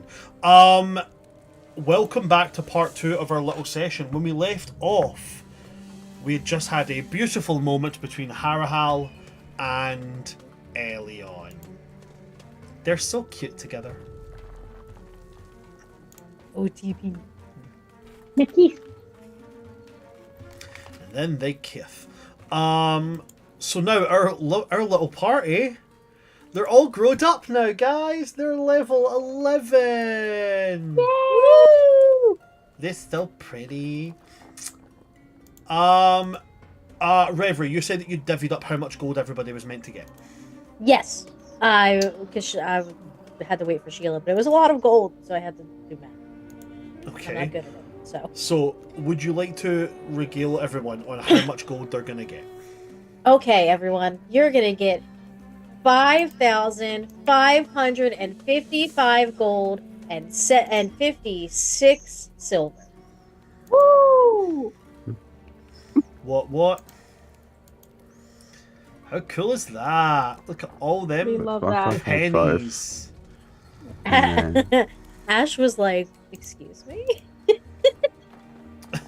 Look at all them pennies. And but does anyone remember how much we got from the tomb? It was 10,000 of. Hold up, I need to get to my inventory so I can add. It was 4,500 each. Oh, right. Okay, so Rev, what was the. Damn, my pocket's 4,500. looking kind of good right now. 4,500.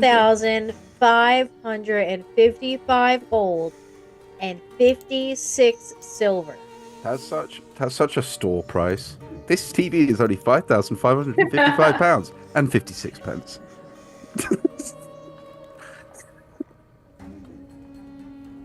But you would still do it. 100%. This one lets you deep dive in VR. Sold. Huh? I must have it. I don't care if it's Why like would Sword that Art and I really get add? trapped and if I die, I die. Take me. I love how we went from like being bargaining type culture to now we're just rolling in riches. A month ago, I had 4 gold pieces. We were fighting off Autumn and I had 43 Oh, gold in that's- my inventory. You had I money? think- Barely. I had You Oh, were that's being right. paid? You all come from the courts in wealth. Hey, I started Hey, with to be fair- 25. I was on the up. To be fair, I was Arya only trading. had like 26 gold to begin with, and then had less than that. The only reason she got so much money is because she traded a magic ring that she got on a dangerous quest for like a ring and then extra and a jam session. She earned that. Yeah. Yeah. Yeah, I was over here. Reverie was over here fighting for her life. And now Financially. you're in the money. Now I feel good. Yeah, And you got your jewelry. I did not get my jewelry. You didn't get your jewelry yet? No, there was the letter that they said that they would honor right. my jewelry thing, but I have to. I now have to play Where's Waldo with where this person is. Oh, I have to play Where's Arya's got- Waldo. Arya's got something that might be able to help, but you'd have to find her and ask first. But I'm planning on doing a little looting and shopping. No, I have all the spells required to do it. I have Scry and Locate Object. Oh, then you're good. I am such a Right, I'll bad first save my DM. Why? So you know how I've had Kernan multiclassed? Because, Mhm. you know, when he became the king, he took an oath towards the blah blah blah. Since we've started this game, I have not picked a ranger subclass for him. Oh my god. Motherfucker's been running around for 90 sessions just as a bog standard ranger with like a solid 6 levels in ranger, just like, hey guys, what's up? And I never picked a subclass. He's like, Oh, I honey. lack trees and like an extra attack. That's what I got. What kind of I'm ranger so- are you? The ranger. He's just kind. he's just sitting going like, I'm that ranger. Well, I think this also canonically makes sense for here. It kind of does. It's fine. You can say the tree in the courtyard whispered to him about using his abilities properly. Yeah.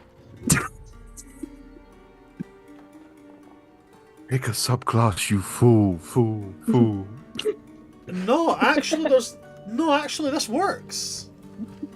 It's so canon to be like, wait, there's types of rangers.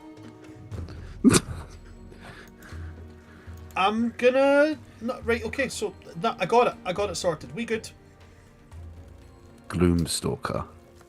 Absolutely not. Makes no sense.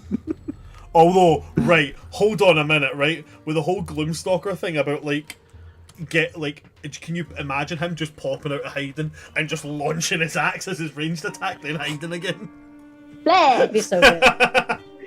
No, I took Drake Warden for him. Damn.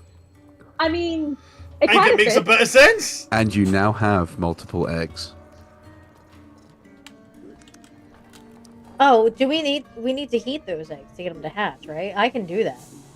Technically, different dragons require different needs for hatching. Oh, that would make sense. I can Well, I'm hatch sure we some of can them. figure But I can launch a literal beam of the sun at them. Guys, I'm giving Is that them hot enough? back.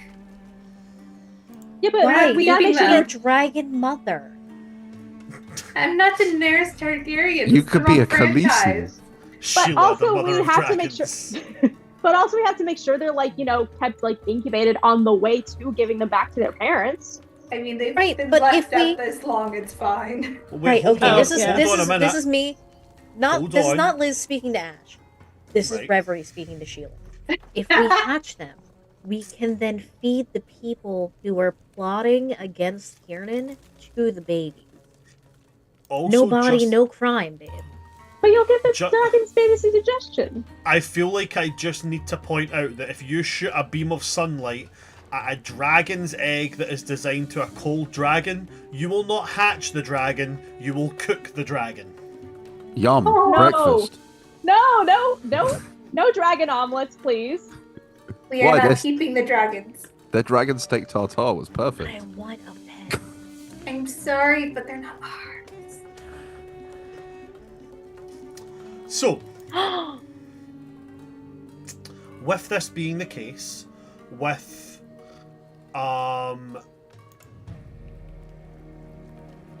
the gold being divvied, with the gold being planned to be divvied up, is there anything you guys would like to do in your individual little split ups before we come back together? Yes, Arya. I would like to go into the town with Zotali, and unless Nazir wants to stay in the garden just to decompress, but I don't feel comfortable leaving him alone by himself. Just to like kind of get supplies and shop and loot a little bit. Maybe even in the house to just get some mostly stuff. There is going to be no shopping. There is no other people in this city except you guys. Okay, so I'm just gonna take stuff.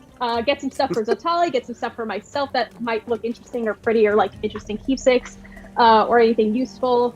Some new clothes because Arya wants to get some new outfit, new her, new era of growing into her confidence, new self. Absolutely. I'm going to say right now, I've not got any magical items left in the city. So if it's RP you're after, we can certainly do RP. But if you want, I'm not going to make you roll to find things that are going to be there anyway. So Okay. what you'll be able to find will be basics. People are not going to carry along. I mean, you won't find food or anything like that. Like that's not Gone, going to yeah. be something you find. But I mean, like, people aren't going to carry along things that they can get elsewhere. Like fabrics and stuff are gone. Things that people will use for their trades and businesses, gone.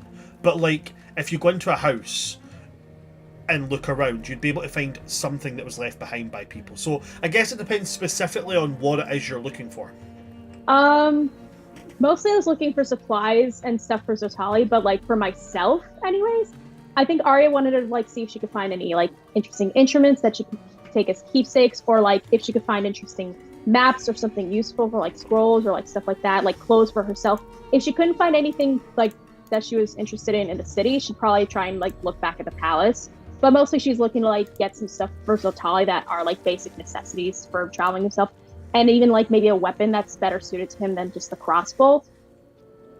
But It's a asking short if he bow wanted, he has. It's a short bow. yeah, short bow. So anything that like he might be interested in too. And if we could do like depending on time, I'll bring that to your attention. It would be fun to do as RP, but if we're like pressed for time, then we could just do it like we're not pressed for time at all. We can do some RP on it. So if you want to put it in that sense, half city, half palace. So in the palace, you've got a chance of finding some things. Okay? Any of the draconic items have been looted at this point. So at that point, you would have to speak to Sheila. Okay? Fair. But as for the actual palace itself, I mean, make the investigation check. Okay. Investigation. Especially because Arya likes maps and she likes stuff that has to do with travel and music, so. Okay, that's a 15 plus 2, so 17? Okay, so the palace is one of the few places where there will be things left. So on a 17, as you're looking around,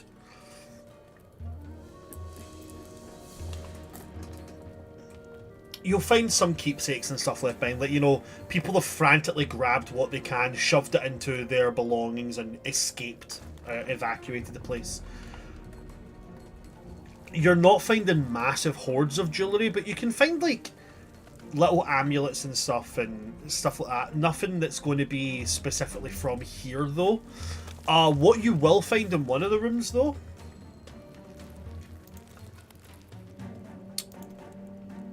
I would say it would be fair for you to find a bow in there.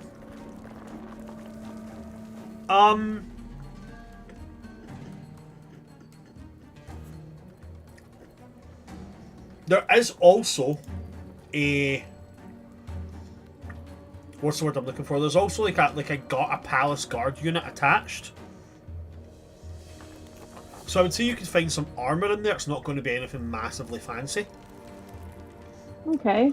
Well, But- that's Zotalia if you'd want that. Zotalia will look over the armor, certainly. And as he kind of gives it a look over, takes it, holds it up.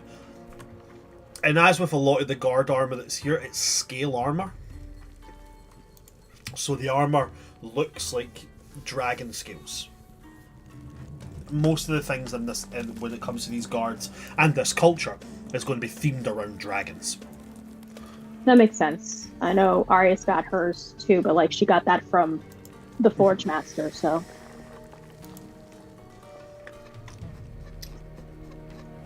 So he'll look over that before nodding, and then he'll go into one of the rooms of the guard barracks and he'll get changed into it. And he'll step out wearing this armor.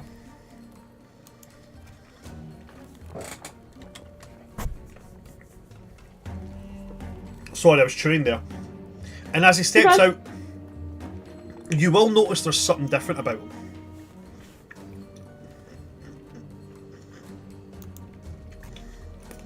As he steps out and he's putting, you know, like pulling things into place and stuff, the skin on the back of his hands and on his face has shifted a little. And it almost resembles, not quite the coloration, but the texture of scaled skin. As he's moving making sure the scales of the armor are all lying flat, before he's going to go, do I look silly? You're talking to a girl who dresses like she belongs in a circus. Silly is a high bar for me. Do you feel comfortable in it? Rotates his shoulders around. Yes, I feel quite comfortable. Good, and that's what matters. It looks quite fetching on you, but that's certainly new. She's gonna point to like where she sees like the patterning of like similar scales on his like hands and skin and like the little shifts. He'll look at it and go, oh! And then in front of your eyes, as he looks at it and is taken aback, it flutters again and they disappear back into a smooth hand. Whoa. That's a neat trick. I don't know what I did. Did I do something wrong? Am I dying? No. I don't think you're doing anything wrong. I mean, do you feel all right? I don't know. I don't know what alright is supposed to feel like. Okay. Take a deep breath in. Slowly out. He's gonna look at you even more confused, like, I don't need to breathe. Oh, right. Forgot that's the thing. Okay, well, think of something calming then. Something that makes you feel cozy inside. For me, it's music. What makes you feel cozy inside? I used to really like doing this thing with my tails where I would move and I would feel the passage of air through all the feathers. Oh, okay. Well, I can't give you an actual tail, but how about this? And she's going to cast Major Image or Minor Illusion, like whichever one would work.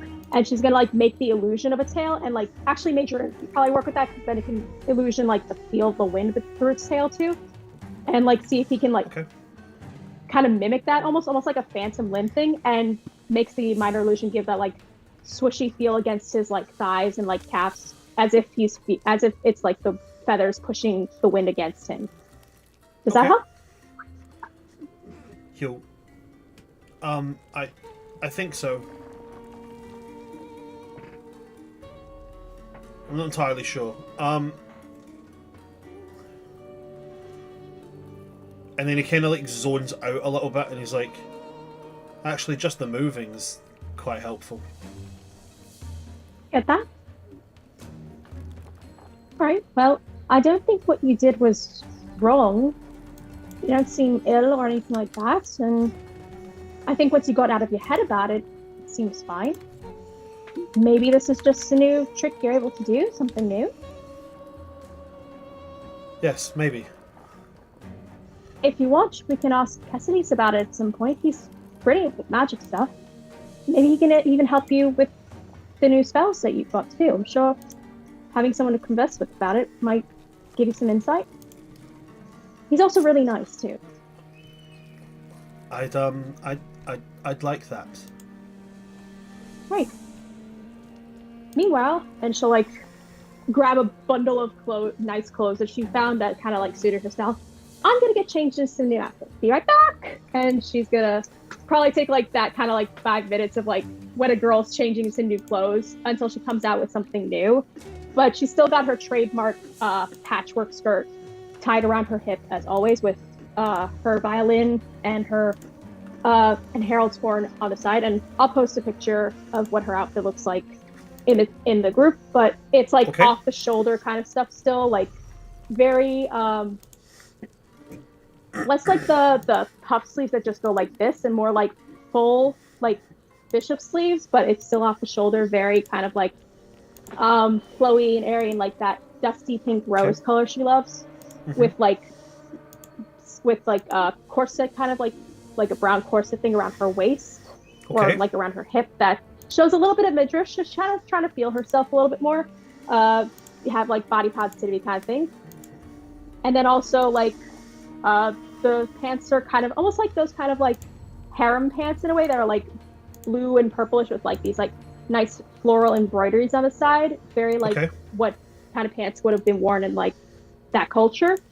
And she kind of combs her hair out a little bit more, like she's trying to look less intentionally messy, still kind of choppy still, but yeah, so it's like, how do I look? You should do a little spin with her patchwork skirt. You look quite fetching. Thank you, that's very kind. It's nice to be out of clothes that I've worn for 600 years. Especially since I don't feel like I've That's a long time to wear clothes. Yeah, I know. Well, to be fair, I was asleep for most of the time. Hag shit, you know how it is. So really it was more like, honestly it felt more like only like a few months past. I've only been away from home for technically a decade and a half. So yeah, new era, new me. Shall we go find some more things for you that you might need? Probably find something else in the city, maybe some maps. Maybe I can find an instrument or anything. I think I need to find arrows. We can probably find some arrows. Also, we should probably get you something to eat. You have a mortal body now. You need to feed it, otherwise it will not function properly. And also, sometimes it's just nice to eat. Oh, okay. So what should I eat? What would you like to eat? I remember you saying that you like berries. I do like berries. We could find some berries, or maybe we could try something new. Experiment a little bit, see what else is out there. I still haven't found sweet potatoes yet, though, but I'm still hopeful. That would be... What's a sweet potato? Well, I'm hoping it will be a potato that somehow tastes sweet. It was something that me and a couple of friends had thought over. Karen and another friend of ours who used to be in the party, Haval. He was really great at cooking potatoes, very kind too, great warrior. And he made this fantastic feast of differently prepared potatoes, but the only thing we was missing was dessert. So I thought, too bad we can't find a potato out there somewhere that tastes sweet so we can make it into a dessert. I mean, who knows what else is out there in the world? There's so many crazy, wondrous, impossible things. Who's to say that potatoes that taste sweet aren't out there too? Do you mean ash potatoes? What are ash potatoes? There's a world that my father took us to a long time ago. He was worshipped there, but they didn't have a lot of capable soil, so they grew a lot of their agriculture in ashland, like volcanic ash, and they used to grow these. They were about yay big, and they were a kind of orangish pink color when you cooked them. How do they taste when you cooked? Well, sweet, and they had the texture of potatoes. Arya's face is just beaming bright and joyful and wondrous, like, I knew there had to be sweet potatoes out there somewhere in the world. Yes! Anyone said that they probably didn't exist, but I knew it. I mean, it wasn't this world. But they're in a world. They exist somewhere. Somewhere. And she starts like dancing in place in like excitement. It's like, oh, like someday when I get a chance to like visit other worlds, and I will find a way somehow. Oh, can't wait to visit that. Sweet potatoes. It's gonna be so exciting. Who knows what else is out there? And he's just gonna look on really confused, like, you are oddly excited for a potato. It's just, I don't know, it's a nice thought to like, maybe I find the sweet potato, and if I ever run into my friend again, I could share it with him. And plus, it's just the idea of discovering something new, experiencing something new. To me, that's one of the best parts about being alive. I suppose that makes a lot of sense. Most times people think I'm silly for it, but that doesn't have to be a bad thing. I can still like it, even if others don't. And I like getting excited about trying new things and experiencing new things, especially when I get to share them with others. I don't see why that's a problem. So, how about we share in the banquet of life together and find some arrows, maybe an instrument for me, and we could try some new foods for you. They've got a really interesting array of different kinds of foods. They have this one fruit called a mango. It's so sweet and juicy. It's delicious. I think that would be a great thing. Hey, so let's go. And she'll gently take him by the hand and kind of excitedly lead him to wherever we can find food. And I'm going to say right now, anybody that makes instruments, probably not going to leave them behind. It's a trade. Fair enough. So probably won't be one there. I mean, based on knowledge of instruments I have, and I play like mostly folk instruments, which is what is probably going to exist in this time period. Folk instruments be expensive, yo. Like, that's true. I was raised by a musician. I understand that for sure. But I figure it's worth a shot if she found any instruments or maps or something. I used to play the lute, and a basic lute for like starting to learn how to play the lute cost me £700. So you don't even want to know how much my dad's trumpets are worth. There's a reason he keeps them close to the chest when he travels for work. I play the hurdy-gurdy as well, so like oh, you get big an price idea. brackets, yeah. You got an idea then, but yeah. But it was just worth a look.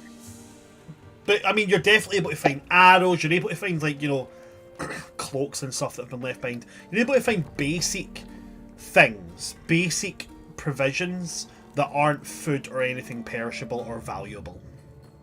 All right, so that's all. Okay.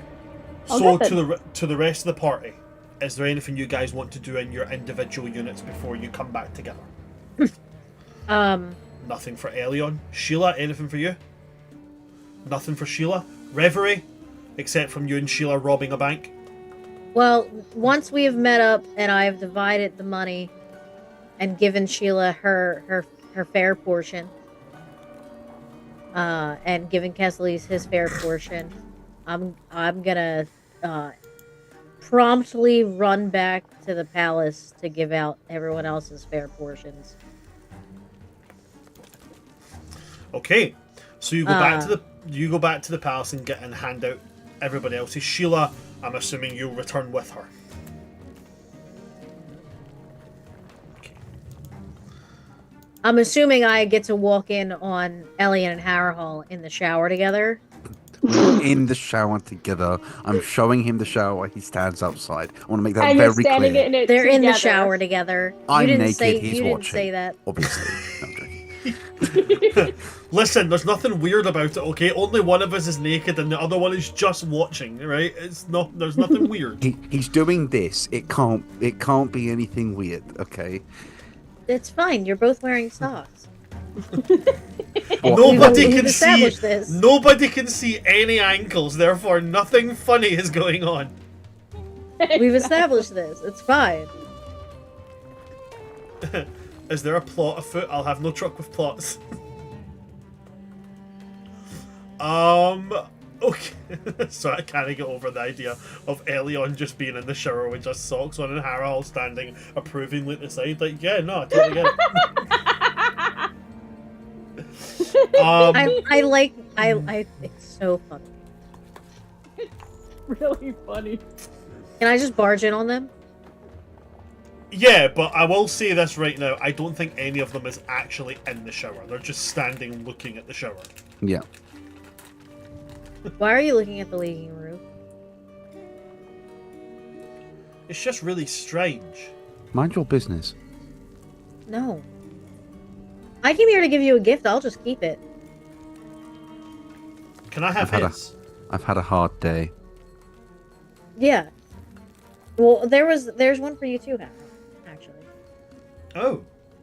I get gifts. Yes. He's gonna you're part of our group. He's gonna turn and look at Elion. How come you've never given me a gift? You haven't He earned sucks. it yet.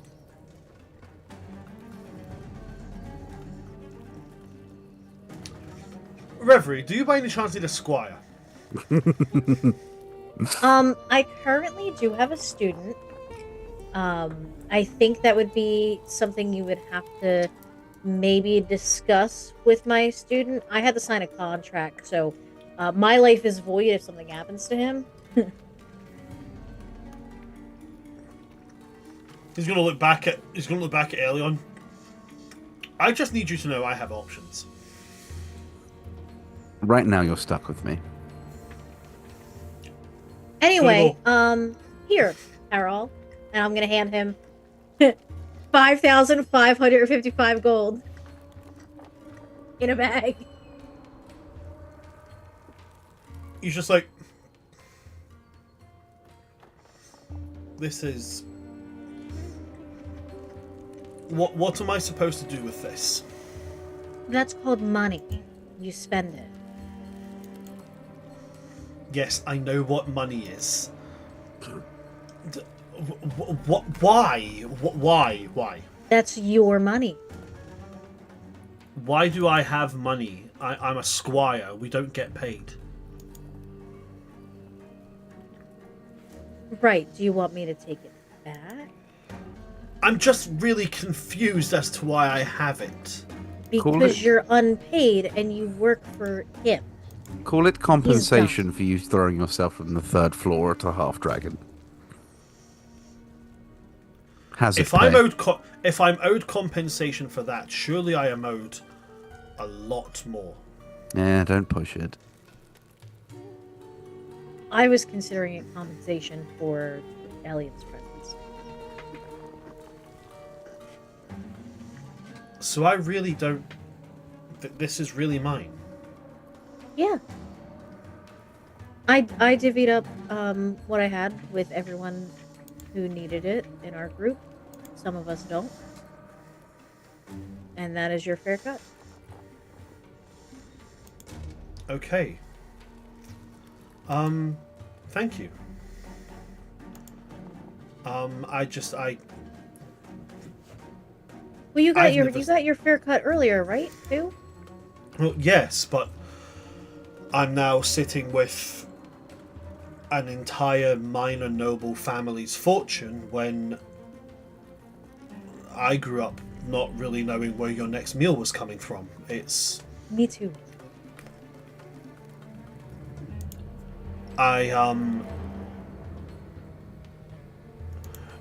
He's going to turn and look at Elion while now being aware of how much gold he's got and going, I know I've only just signed up, but could I request a leave of absence? Or My sisters live with my uncle and my aunt. right. And they don't have much. And I don't need much, but I have much. So if I give this to them, my sisters will have a chance. Where are they located? And he's going to then kind of grit his teeth a little bit and like, they still live in the Summerlands. Well, I'm pretty sure one of the things on our soon-to-do agenda is Brightcliff. Brightcliff isn't far. If you have things to do in Brightcliff, I could take a detour and I'd be gone for maybe 3 days. You can accompany us there and then split off. We can get you there easier. Mm-hmm. I would really appreciate it. You're not beholden to me. I'm But not a keeping you here. A squire's job is to be taken seriously. Mm-hmm. Despite my jokes about the position, I understand it is a position of privilege, and I don't want to overstep. So I swear it'll be no more than 3 days. You will have a week, and you will accept it. Thank you. You're welcome. But I want you back after a week. I mean, we've only just met. I believe Elian is saying is that if you don't come back, we will look for you, and clearly, we bring a party. I give you my word. I will return. Perfect. But until then, we can take you to Brightcliff. Fantastic. Thank you.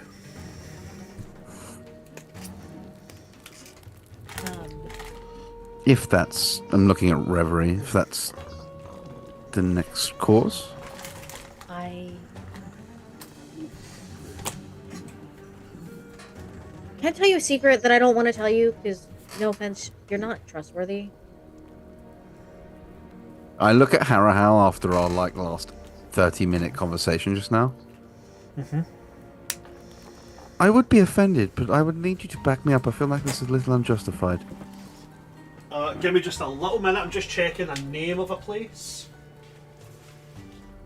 Burger King. That's absolutely it. How did you know? Y'all, our to-do list for the party is insane. The places we gotta go to. Places He's gonna look at you, and then he's gonna look towards you, Reverend, and say, "I haven't known him as long as I've known you, but I don't think he's lied to me yet." Right, the list. He got important information from me and then gave it away to people he shouldn't have. So, like, I feel a little justified in the fact that he's not necessarily trustworthy with secrets. I was told to spy on them by my superior officer, who you are aware of who my superior officer is, and then they got very mad at me when I gave him the information he asked me to get for them. Which, honestly, it was a regrettable decision, but I was just following orders. Yeah, you almost killed him with that. I have a feeling that I'm involved in something which is far beyond my ken. So I'm going to do the socially acceptable thing and pretend that somebody has called my name. Oh, would you look at that? I'll be back later on. And he walks out the room. I haven't lied to you since then, so please. Okay, so if I told you, I and Sheila maybe together are harboring a secret from Kiernan. I don't know why I dabbed on telling that secret, but sure. You have the cheek to go at me for mistrust, and you're admitting that you're harboring a major secret from your best friend. Oh my god, Sheila's pregnant. Oh my god, Kiernan's pregnant. just Harrow sticking his head in. Is Sheila pregnant? Could you fucking imagine? because we're gonna take care of it before he ever knows. Right. So that makes it better. Shit got dark. Okay. So I don't. Okay. So in spring, remember the previous king and the whole thing with that, and like it kind of sucked. And now Kiernan is the king. Some people that were like nobility in that didn't like them. And they may or may not be tried to commit treason against the current king, which is Kiernan. Right. Kiernan doesn't know that. So I don't know. I feel like time sensitivity wise, if we crush the ants before they become a snake, Ants usually becoming snakes? things are different in autumn, okay? Your ants become snakes? That's quite the progression. Yeah, and it's not a uncles good become weekend out if slugs. you don't turn to stone. I'm so glad I'm Sumerian. Anyway, what? So there's an uprising, a political uprising in spring. You would like to deal with that first. Is that you could have boiled it down to I'm that? saying that it may or may not be a time sensitive thing, but I Right. don't know.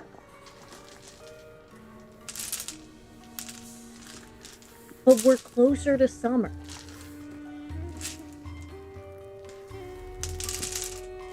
Can you not contact someone? All right, hold on. I'm gonna grab Elian and we're gonna go. I'm dragging him to the bowl. I'm dragging him out of the shower and into the bowl. Okay. Right. So you drag Okay. Ellie onto the bowl. Yep, and I'm just gonna look. We're both in the bowl, and I'm gonna go show me the traitors.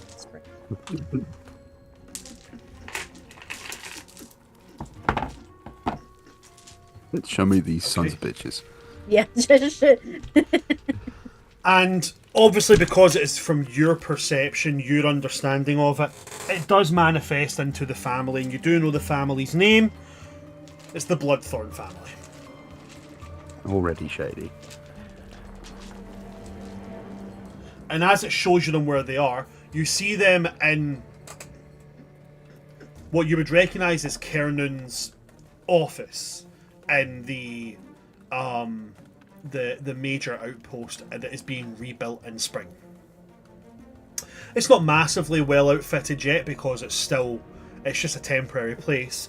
But sitting in Kiernan's seat is his latest right hand, who was left in charge by him and by Sheila, the wonderful and lovely Lord Dale. And he's an older Eladrin.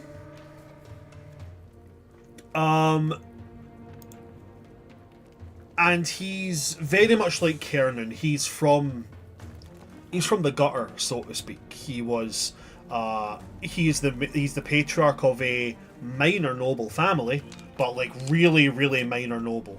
Like the difference between them and peasants is that the difference between him and commoners is the fact that his family had their own outhouse. That's what Spring's nobility is.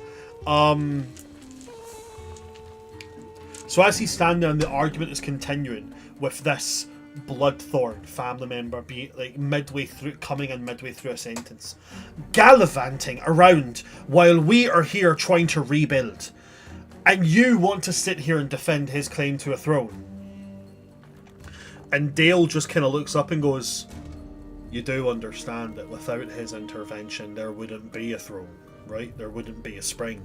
There would be a cursed place filled with the spirits and general remains of those that we love and hold dear. And this Bloodthorn takes a step back and it's like, I am very aware of their contributions towards the Spring Lands and their current state. And I am very thankful and grateful for what they've done. But does it really merit having a crown put on your head? Surely there are more deserving, more committed families. At which point Dale doesn't stand up and throw his arms in the air. He moves his hand so it sits on the pommel of that great axe that he has. Or sorry, that battle axe. And he goes, number one, can you think of anything more deserving than somebody who committed treason in order to save their home? And number two, are you suggesting treason? Bloodthorn freezes and is like, technically it's not treason yet. He's not being crowned. At which point Dale goes, do you know what? That is a very, very fair point to be making. Very fair. So how about this? As soon as King Kiernan returns, as soon as Crowned Prince Kiernan returns, I'll shove the crown on his fucking head myself. And as someone of minor blood, I'm able to conduct that ceremony, at which point, if you really want to, you'll have the right to challenge. How does that sound? At which point your censor will see them grit their jaw. They don't answer, they just turn and they walk away. Now the unfortunate thing is your censor will follow them. It won't stay. I want my censor. Oh, okay, cool. I was meaning because Dale is based on my uncle from Donegal, and he's got some classic things to be said about people he doesn't like.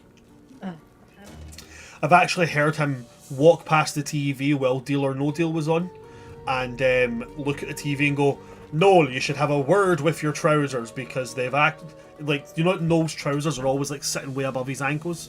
He always goes, Noel, you should have your shoes have a word with your trousers and invite them down to tea. And I just think that's just something fucking funny about that, but anyway. Steps outside and you see this rather large Spring Eladrin, real grit-faced. So, what was the decision? And Bloodthorn spits on the ground. It would appear that there's going to be no diplomatic process. So what do we do? Well, it's really very simple what we do. We wait for the opportune moment. And then we ensure there's no head for the crown to be put on.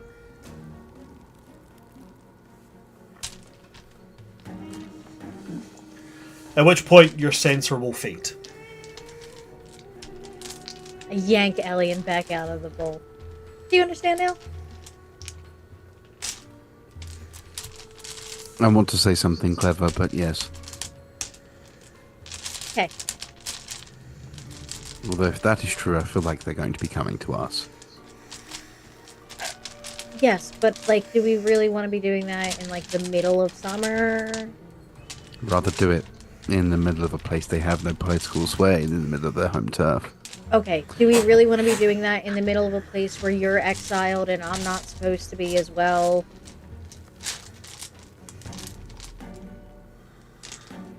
I defer to the group's judgment.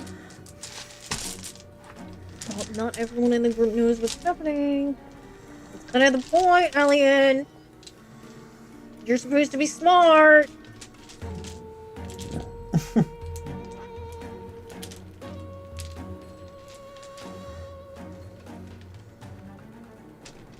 Are you asking my professional opinion or my personal opinion? Both Which one would you like first? personal. Kiernan is probably the person I'm closest to out of everyone, no offense. He seems to be the only one that fully understands the situation I'm in.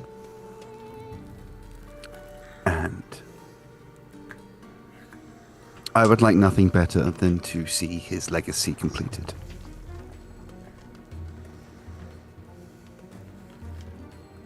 My professional opinion is, if I was looking to destabilize a succession or a ceremony, there are two ways about it. You either stop them from getting there or you do it during, because both of which they will have their guard down and minimal guard present. If you start a coup during the ceremony, most people are unexpected because most people are there in dress. If you do it while they're attending, then you can say they met with accident on the road by some wandering encounter, and most people don't look the other way. Exactly, and we're currently in possession of the crown and the king, so... Which makes me think that possibly leading Kiernan to Spring for his ceremony could be leading him into a trap. But that is nothing we haven't overcome before, because everywhere we seem to go is a fucking trap. So, Right. like my and previous answer, I defer to the group's decision. Okay. Can I ask a secondary question in your profession? That depends. Okay. If you were those fucking idiots that we just watched, if you didn't know when he was coming back, and you had to make this plan, and then we come back before you have that plan, would you be more likely or less likely to make a mistake? They already have a plan in place. No one has enough confidence to start speaking treason in a courtroom unless they think they can back it up. Okay. The difference is if I was the one doing it, it would succeed. But I have a track record. The difference is, if I wanted to kill my best friend, I'd be able to do it. Kiernan is big, but he is slow and dumb. What the fuck? Professional opinion.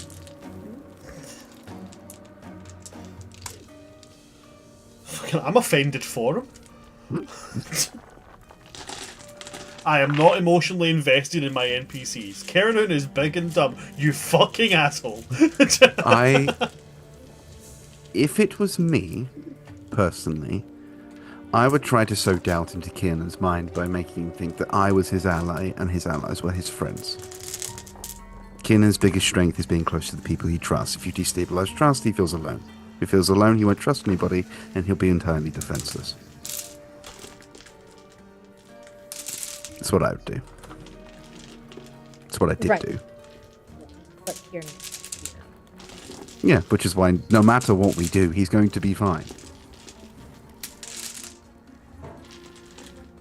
So if you want to go to Spring, we will go to Spring. If you want to go to Summer, we will go to Summer. I just know that there's imperative stuff in Summer. I know. Not just for me. I know. I just got told that an old man in a tree who's blind knows my destiny by a dragon that I met and she died 5 minutes later. It's not a huge beneficial lead. Right, I forgot you didn't really get to know Twink. I once made the joke that I was the cause of the death because she met me and died. Like it is tragic. Reverie makes a face like a.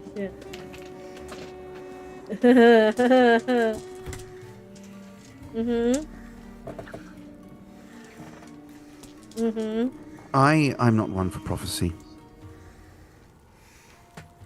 But what else do I have to go on? I will follow you and help you until I can earn your trust back.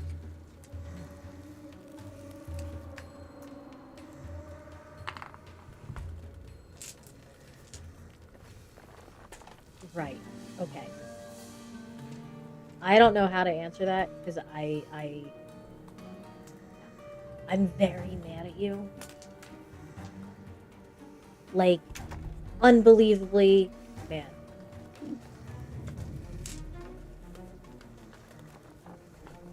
Like, if the roles were reversed, I fully believe that you would murder me.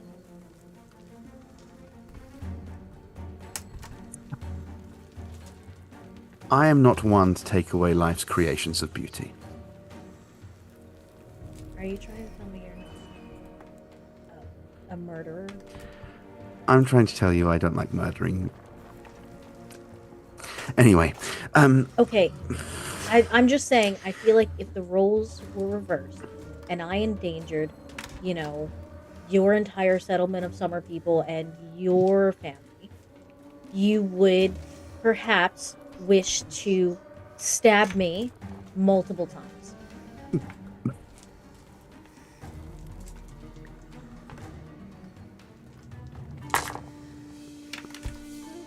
I don't know if I made this clear, and I'm not trying to defend my actions. I cocked up, but saying no would have got my sister killed. You know that, right? No, because you didn't tell me that. She's looked after me my whole life. I had to do it at least once.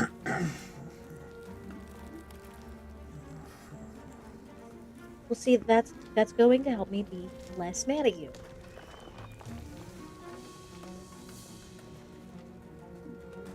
Circle time. We're sharing now. I hate it. Do you? Yes. Goes against literally everything I learned in my youth. Well, that's too bad because, no offense, the whole thing before wasn't really working out. This much better. Oh, You're gonna feel great. while you're here, Uh-huh. I have a request. I will not. I haven't said anything yet. Do anything weird. I would like to hold on to the sun sword. The sword of my dead commander. Yes. Okay. If it makes you uncomfortable, I do not want it. But it has No. recently been brought to my attention that it has much more emotional relevance to my life than I thought it would. No, here. And I'll wherever you'll reach into her pocket and she'll pull it out. Do you know how to turn it on? Do you want to walk me through that? Brett, I would know how to turn one of these things on, right? You've seen how it was done anyway, so you would know how to do it now, yeah. Yeah, I'll just grab it and...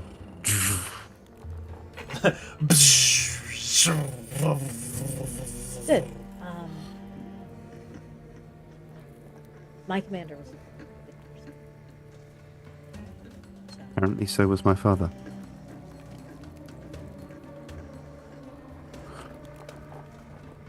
You can have it back when you wish. I want to look over it. no, go right ahead. They may have faced their mortal shell's death at my hand. So, it's fine. Now, who's the murderer? I never said I wasn't. Except murdering them was a mercy.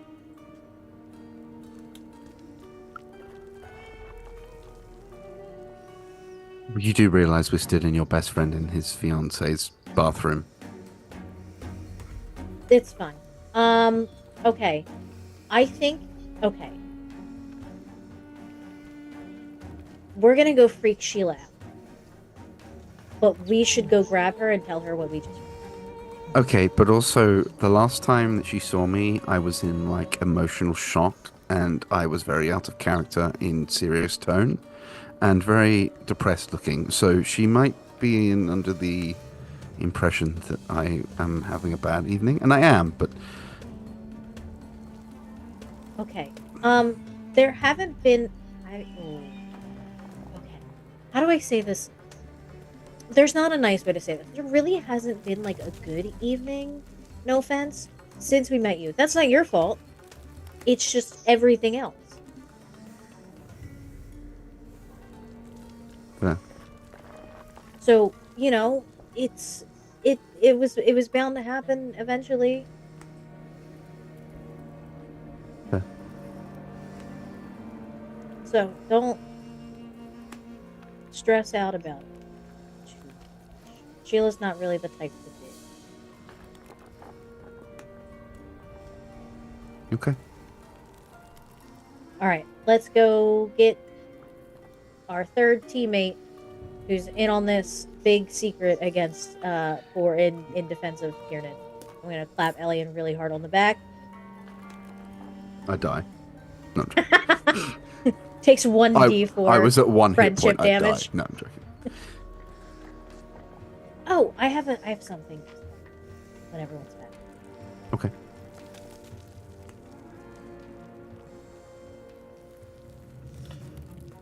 So, Elion, you're now in possession of the Sunsword.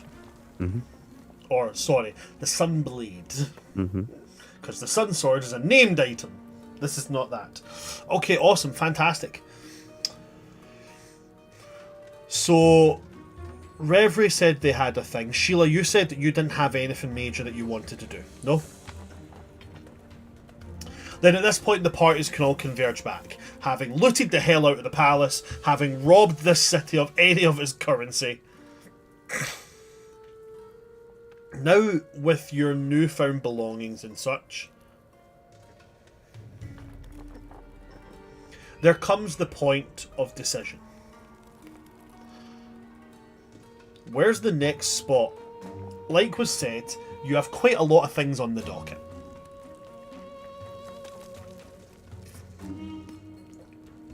Where do you think is most needed for the party to be? Well, Arya Kiki- doesn't know. Kiki will be returning to Autumn either way.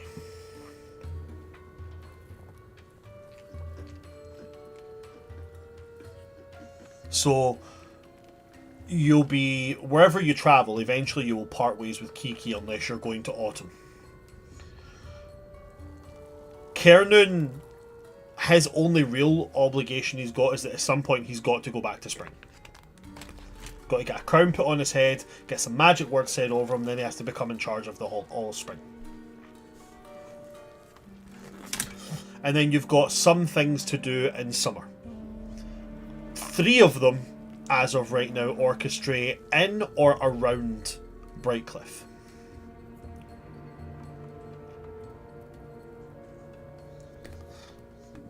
So, what do you guys want to do as a party?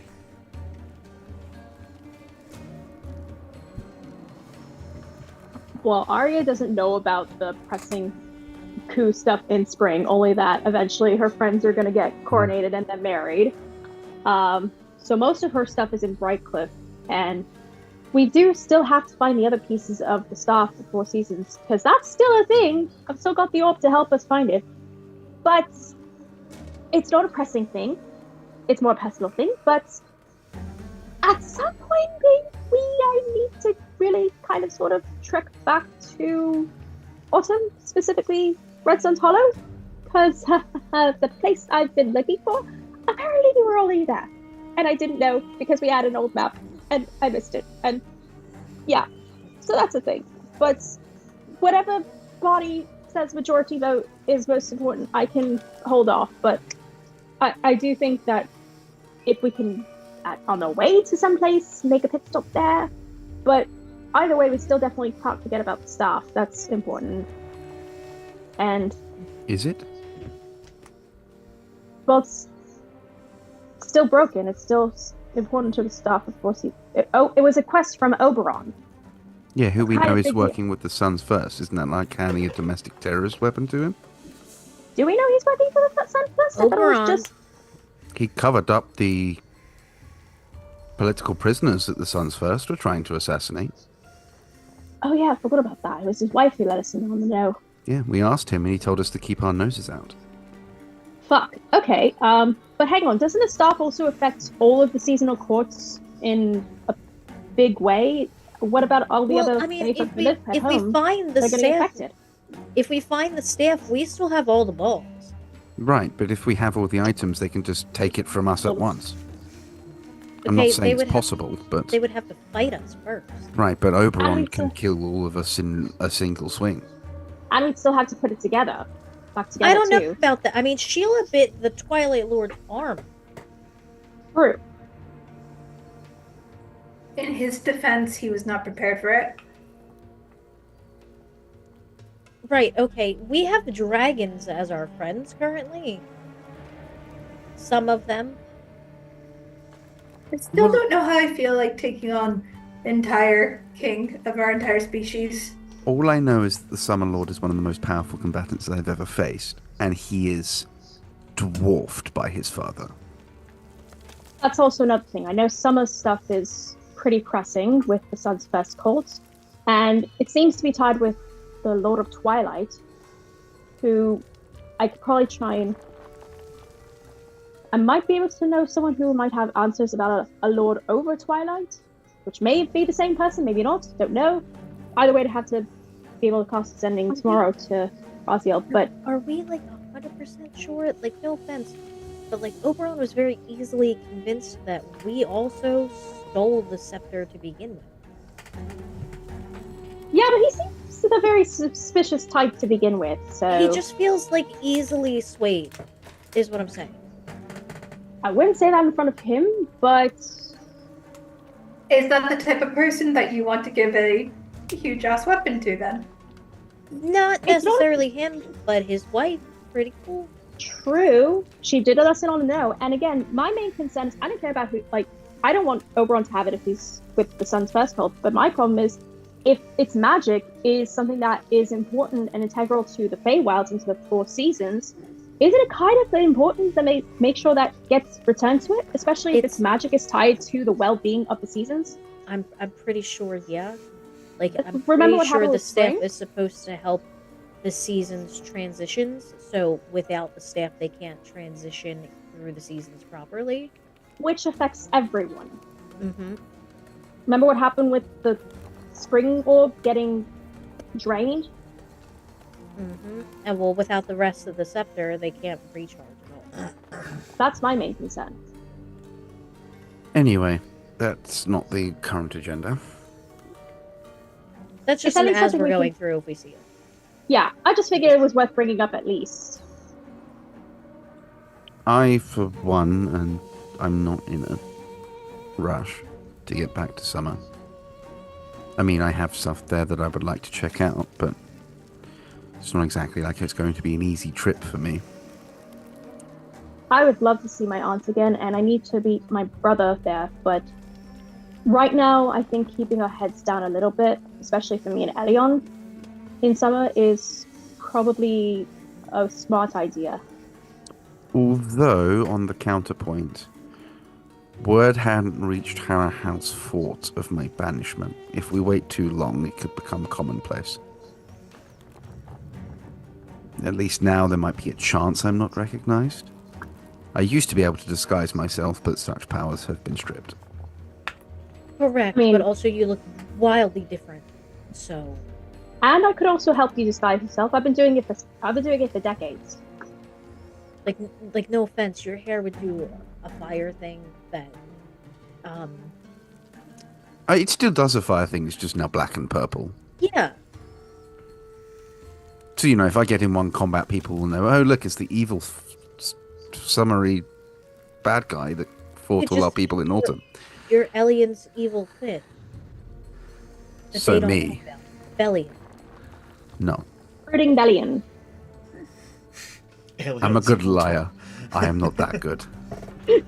I'm just saying, you look so different. You could say you have no relation to yourself at all. People wouldn't know. Yeah, you could always change your name. That's what I did. And change your eye color if that helps too. Although now I'm not doing that anymore. But Well, and change your You hat. did a hair. You did a hair. True. I mean, You I'm still doing that too. But I actually just prefer this color now. Honestly, better than my blonde. You look vaguely leaning towards death. Just this, Mean that as a compliment. Glowing skin. like moonlight on a very foggy night. Well, my routine's flawless. Every night before bed. Has to. I Isn't that a bit I have to rob the Anyway, spring or summer? Spring seems time urgent, possibly, but could also be a giant political ambush. A what? Summer is. Kiernan is going to cover look Kiernan's ears. Kiernan's going to pick his head up like, what do you mean? Why would it be Oh. a political Political ambush? Oh, hold on. Only in the sense that, so when a new government is formed, democratic parties are Inside established. check. Wait, hold Because on. Let him finish. Democratic Sorry, parties sorry. are established, and they can sometimes have opposing views. And what I mean by political ambush is a term in government, well, in the courts, is you can get bombarded with a lot of big words. And as much as I love you, big words are not your forte. No, absolutely get it. Dale is the one that handles all that stuff. I'm going to look at Sheila. Can I insight? Because Arya grew up in the courts. I would say now you could insight. What I will say is, that was a very courtly answer. That was a very courtly answer. So I'll allow you insight. It will be at disadvantage though, because what he said does line up. That is fair. Am I allowed to make a deception check? You can for definitely it. make a deception check. You won't be at advantage because she's at disadvantage. So That's fitting.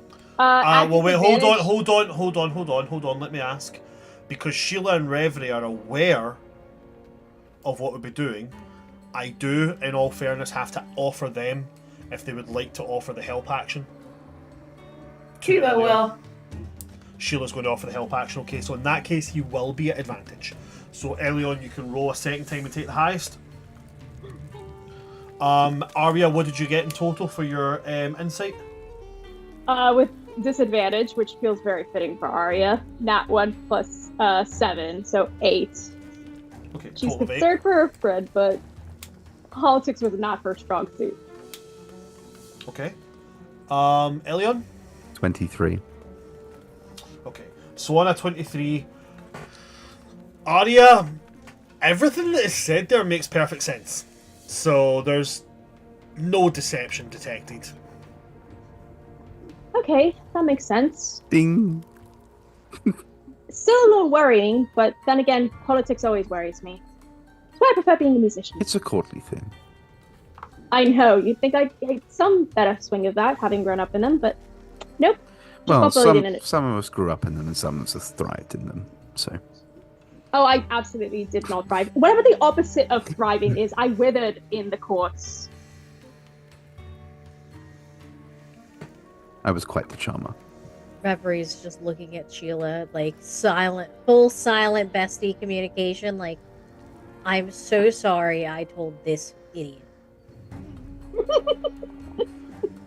I trusted him for 5 minutes. That wasn't even done on purpose. I just slipped. I love how it's like that wasn't even a character decision, but it is absolutely what the character would have done. But hey, Saved it I though. talk- Saved I it. talked my way out of anything, bro. Apart from half-dragon giants, apparently. So, with that near miss, what is the decision? Summer or spring? sounds like the majority is saying spring is a little more pressing than summer currently. The only thing I have one question about in terms of spring, which I think is the better choice, does that mean you two will be tied down in location? I mean, isn't running an entire season requirement of you being there? So we've actually discussed this, and for at least the beginning of it, I will be tied down. Until everything is smoothed out, at least. Me and Sheila made a promise to each other a while back that we would, you know, wherever she goes, I go. Wherever I go, she goes. We have accepted that in this particular instance, that's not going to be the case. Right. But it's a temporary thing, and if there ever comes an emergency, you know I'll be there. If So- that's the case, should we go to summer first?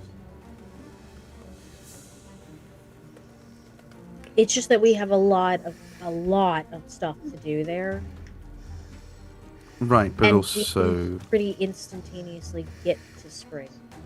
summer is going to be much more dangerous. I don't want our to be crowned king being injured, maimed, burnt, or destroyed on the way Mm-hmm. before his ceremony. It is also alright, I can live without my husband. Well, I don't want anything to happen to our friend. Also, you're delaying Sheila's noble title. True, you get your crown sooner that way too. Plus, you have True. promised us a spring-style party for. I will give Okay. Summer one advantage in going to Spring first. They are entirely suck-ups in the courts. If you come in with a crown, they will treat you better. Yeah, Right, you but will also- thrive in the summer courts. I'm gonna be entirely, selfish on this one as well, in the fact that if we go to spring, that means I get to marry her. So Oh, True. So you want to wait. Make sure you're making the right decision. you are perfectly within range of my axe. It's funny you think you could hit me.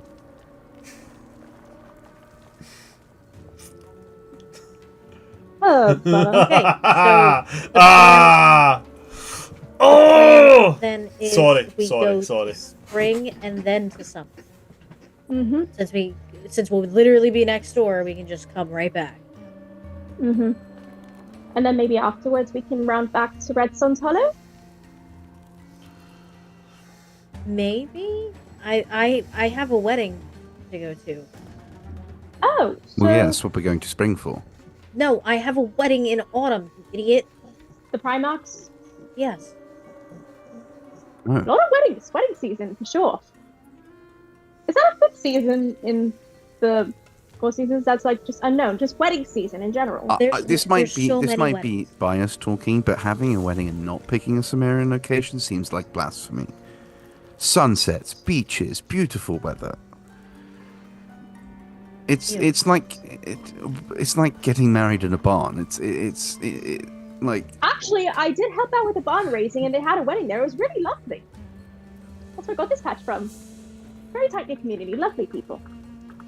Sheila. I respect you, but half your attendants aren't going to be wearing shoes. Don't remind me. But half of the attendants will be wearing shoes. Don't remind me. That was fucking perfect. That was great. That was cool. Sheila and Arya both get a DM inspiration for that. That was fucking good. Oh, yay!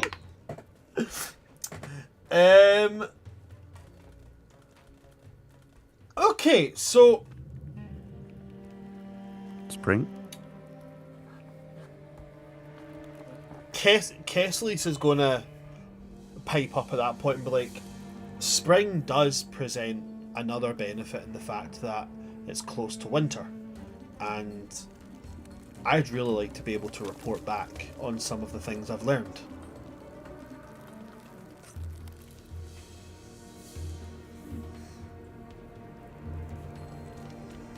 Not on a permanent basis. Like I would like to go and then come back. I would very much like for you to come back. Please don't make me replace you with Harry. Yeah, What's wrong with Harahel? Wait, hold on, Sheila. What are you going to say? I also wouldn't mind visiting Winter at some point, so if we wanted to split the group, I could always accompany the youngin after the wedding. Oh, no. it would also no. be nice to see my brother. No one goes to winter. It's cold and ugly and white. And it's actually There's a really beautiful dragon there. aspect. I think if anyone goes to Winter, it would have to be me since I live in summer. The snow would literally cover you and you would suffocate. You're the least fortunate option. We were I'm literally really sorry nice that you enough. have a skill issue and that the cold bothers you. Yeah, me too. Cold is unnatural. I And The feel- sun is Oh. eternal. Hold on, in what way is the cold unnatural? It comes from nature. Do you have any idea of the level of idiocy it takes to say that? And then he's going to turn and look at Reverie and go, he's doing this purposefully to annoy me. Yes, he is. Yes, I don't like also- it. And also, if we're discussing comfortability, one, the cold doesn't bother me, and two, Asmodeus gave me this really lovely rock that keeps me very warm. the cold is not my favorite, but I don't mind it. It's actually Kes, quite lovely. Kes, stop trying to deceive. Everyone knows that the snow is caused by, like, the Atronachs and the clouds that pour the ice storms when they're fighting each other. Everyone knows. What? It's not a natural occurrence. It's not bound in nature. It's ice things fighting in the sky. I will send him to the top of a rock again. Okay, back to the point. I reckon spring. Yes. And then if we really want to, what we can do is Reverie, Kessleys, myself can pop over to Winter quickly. The summer duo, they have a couple of things that they need to personally do in summer. They can pop off first. We'll meet then back in summer. That makes a lot of sense. It would be nice to visit Saren, but I'm not in a rush. He'd probably be busy with work anyway, so. We are being hunted. I also have a wedding. Exactly. That's so true. what better way than to split up so that way we confuse them? Right, but if they pick one group, the other group is missing the other members. Also, anytime Okay, we So split then none up, of us don't die. What if we Also, do? anytime- We go to spring, right? Then I pop off to Winter to drop Kessleys off for No. a little bit. Then I have to pop over to Autumn because I have a wedding. And then I'll just pop back into summer. How is summer last? I'm Because sorry in the that I grand have- scheme of everything, summer is always last. I'm sorry that I have timed events. If I had gotten, I don't know, a letter proclaiming that this wedding was coming up by my brother, I would have, plotted accordingly. But I didn't. I had to find out the last minute, which I'm still holding a grudge about. Don't you worry. Also, Kes, stop piping up. The adults are talking. Return to your homework. But anyway, go to spring, sort that out. No splitting up. We stay full strength. I will begrudgingly go to winter if I Are have you to. scared that you can't handle a fight by yourself? I'm scared that you guys will get yourselves into unexpected trouble because of me, and I won't be there to save the day. I would like to point out the last time I went away from you guys, I was gone for 45 minutes, and you all thought I died. Which is why I think Except for me. splitting up is a terrible idea. No, let it be known that's because you did not communicate. I would also like it to be known that whoever goes to winter with me will be going with the only person in this team that has not lost a fight. I'd also like to point out I didn't think you were dead, and I do agree splitting the party is not a good idea, mostly because anytime that happens, shit hits the fan. We have a track record. It'd be nice if we could, mitigate that. I'm not gonna lie, shit hits the fan even when we're together. I can't. Yeah, but we have a better chance of dealing with it when we're all together. I mean, I can always handle it, so I'm good. True. I Oh, wouldn't mind also, joining I you. have a date tomorrow, so tomorrow night is I'm on a date. With Asmodeus? Yes. Okay, well, be safe, have fun, and don't let him feel like he I- has to force you to say anything. I will make sure where we are is safe. Before, like not where I'm going, but like where you all are, is relatively safe before we leave.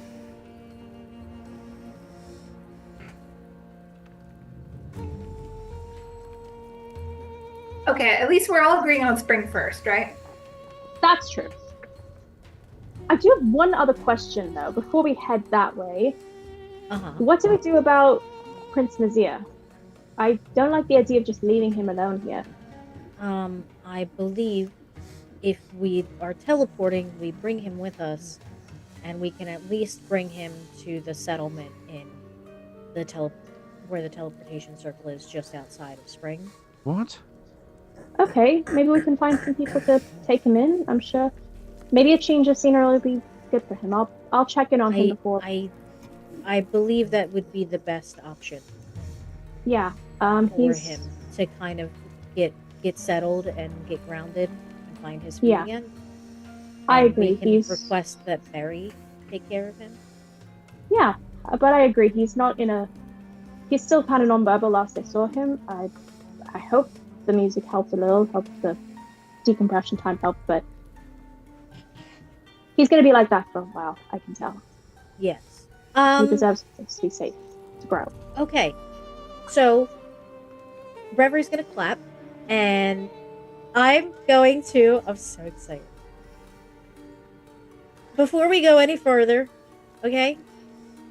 I'm going to cast Hero's Feast.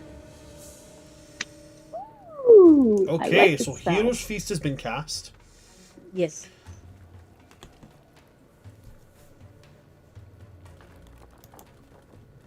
So how much is everybody getting from that? And the feast takes 1 hour to consume and disappears at the end of that time. Beneficial effect. Resistance to poison, immunity to the frightened and poison condition. Hit point maximum is increased. 2d10. I'll roll it.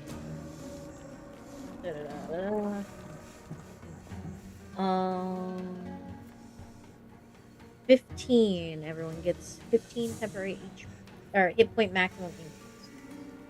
Okay. And you gain 15 hit points. Sweet. 15. And that takes and then 15 that takes an hour to eat. Yes. Then I think with that being cast and everybody settling down to eat, I think that's a good place to bring us to an end. Because if that's going to take an hour to eat, it's like the ending of the Avengers where they're all sitting eating shawarma.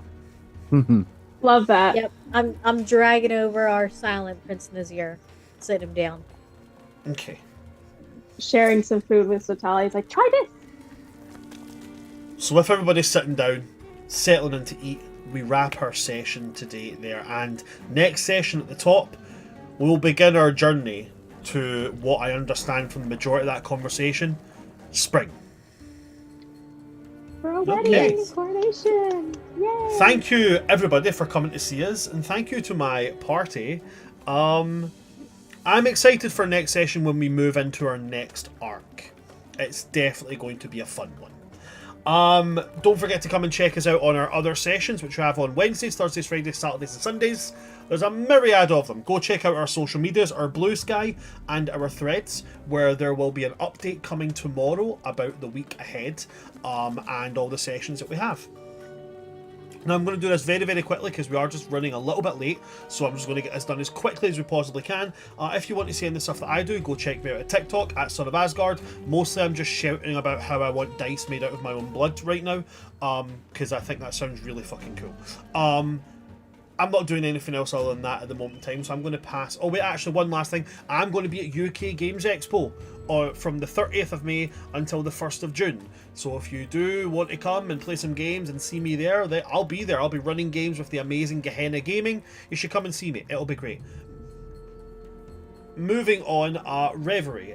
Not Reverie. Liz, is there anything you would like to plug at all? You can find me as Patron of Chaos on all social medias or patron_of_chaos. I am on Blue Sky. I am on Instagram. I am on TikTok. And yeah, you can find me. You can find me there. I, if all goes according to plan, will also be at UK Games Expo. I'm not going there with anybody in particular. As far as companies go, I'm just going there to go. Fantastic. Thank you very much for that, Liz. I'm going to look forward to seeing you. Moving on to Harry. Anything you want to plug at all? Other than I will also be attending the UK Games Expo. And I do also have a Blue Sky that I remember to post on after we wrap up, because I remember it exists when I have to do this. That guy just Harry. But yeah, I'm excited to meet you. I didn't get to meet you when you guys went to PAX, so I'm going to be very excited. I'm going to get to see my friends. Thanks very much for that, Harry. Looking forward to seeing you there. Khadija, anything for you at all? Hi, if you want to see me play more D&D, no you can't anywhere else. I'm exclusively here at World Tree Quest. But if you want to see my face or hear my voice or stories anywhere else, you can find me at Khadija Al Kubra on Blue Sky Studio, on Instagram, on Archive of Aura, where I write really good fan fiction, but mostly on TikTok, where I'm best known as the Book Dragon of the Bookworm Archive. You can also at the Bookworm Archive. I haven't posted anything new in a while because I'm trying to focus on my own writing and getting my stories out there. But if you like wholesome, cozy fantasy content and vibes, and also having really good book recommendations shown down your throat, particularly queer, diverse, and typically banned books, I'm the guy you go to. So check that out. Thank you very much for that, Khadija. It was lovely. And last and most certainly not least, we go to Ash. Anything you'd like to plug at all? If you want to find me on social media, you can find me on most channels at Ash Howard Music. However, if you just want to watch me play D&D, I'm only exclusively here. And I will likely not be at UK Games Expo because giant rats scare me. Oh, yeah, Birmingham. Right, okay, cool. We cannot... Oh, Liz, if you haven't heard about that... Oh, she's gone. We can but hope. But... Awesome, thanks very much for that. If that's it for my players and that's it from me, well then that's it from us. So thanks for coming to see us, guys. I've been your DM of Doom, Son of Asgard, or World Tree Quest here on Twitch and YouTube. With me today we've had Patron of Chaos, we've had Just Harry, we've had Khadija Al Kubra, and we've had Ash Howard Music. From all of us here at World Tree Quest, good night, stay safe. It's about time that we had a spring wedding.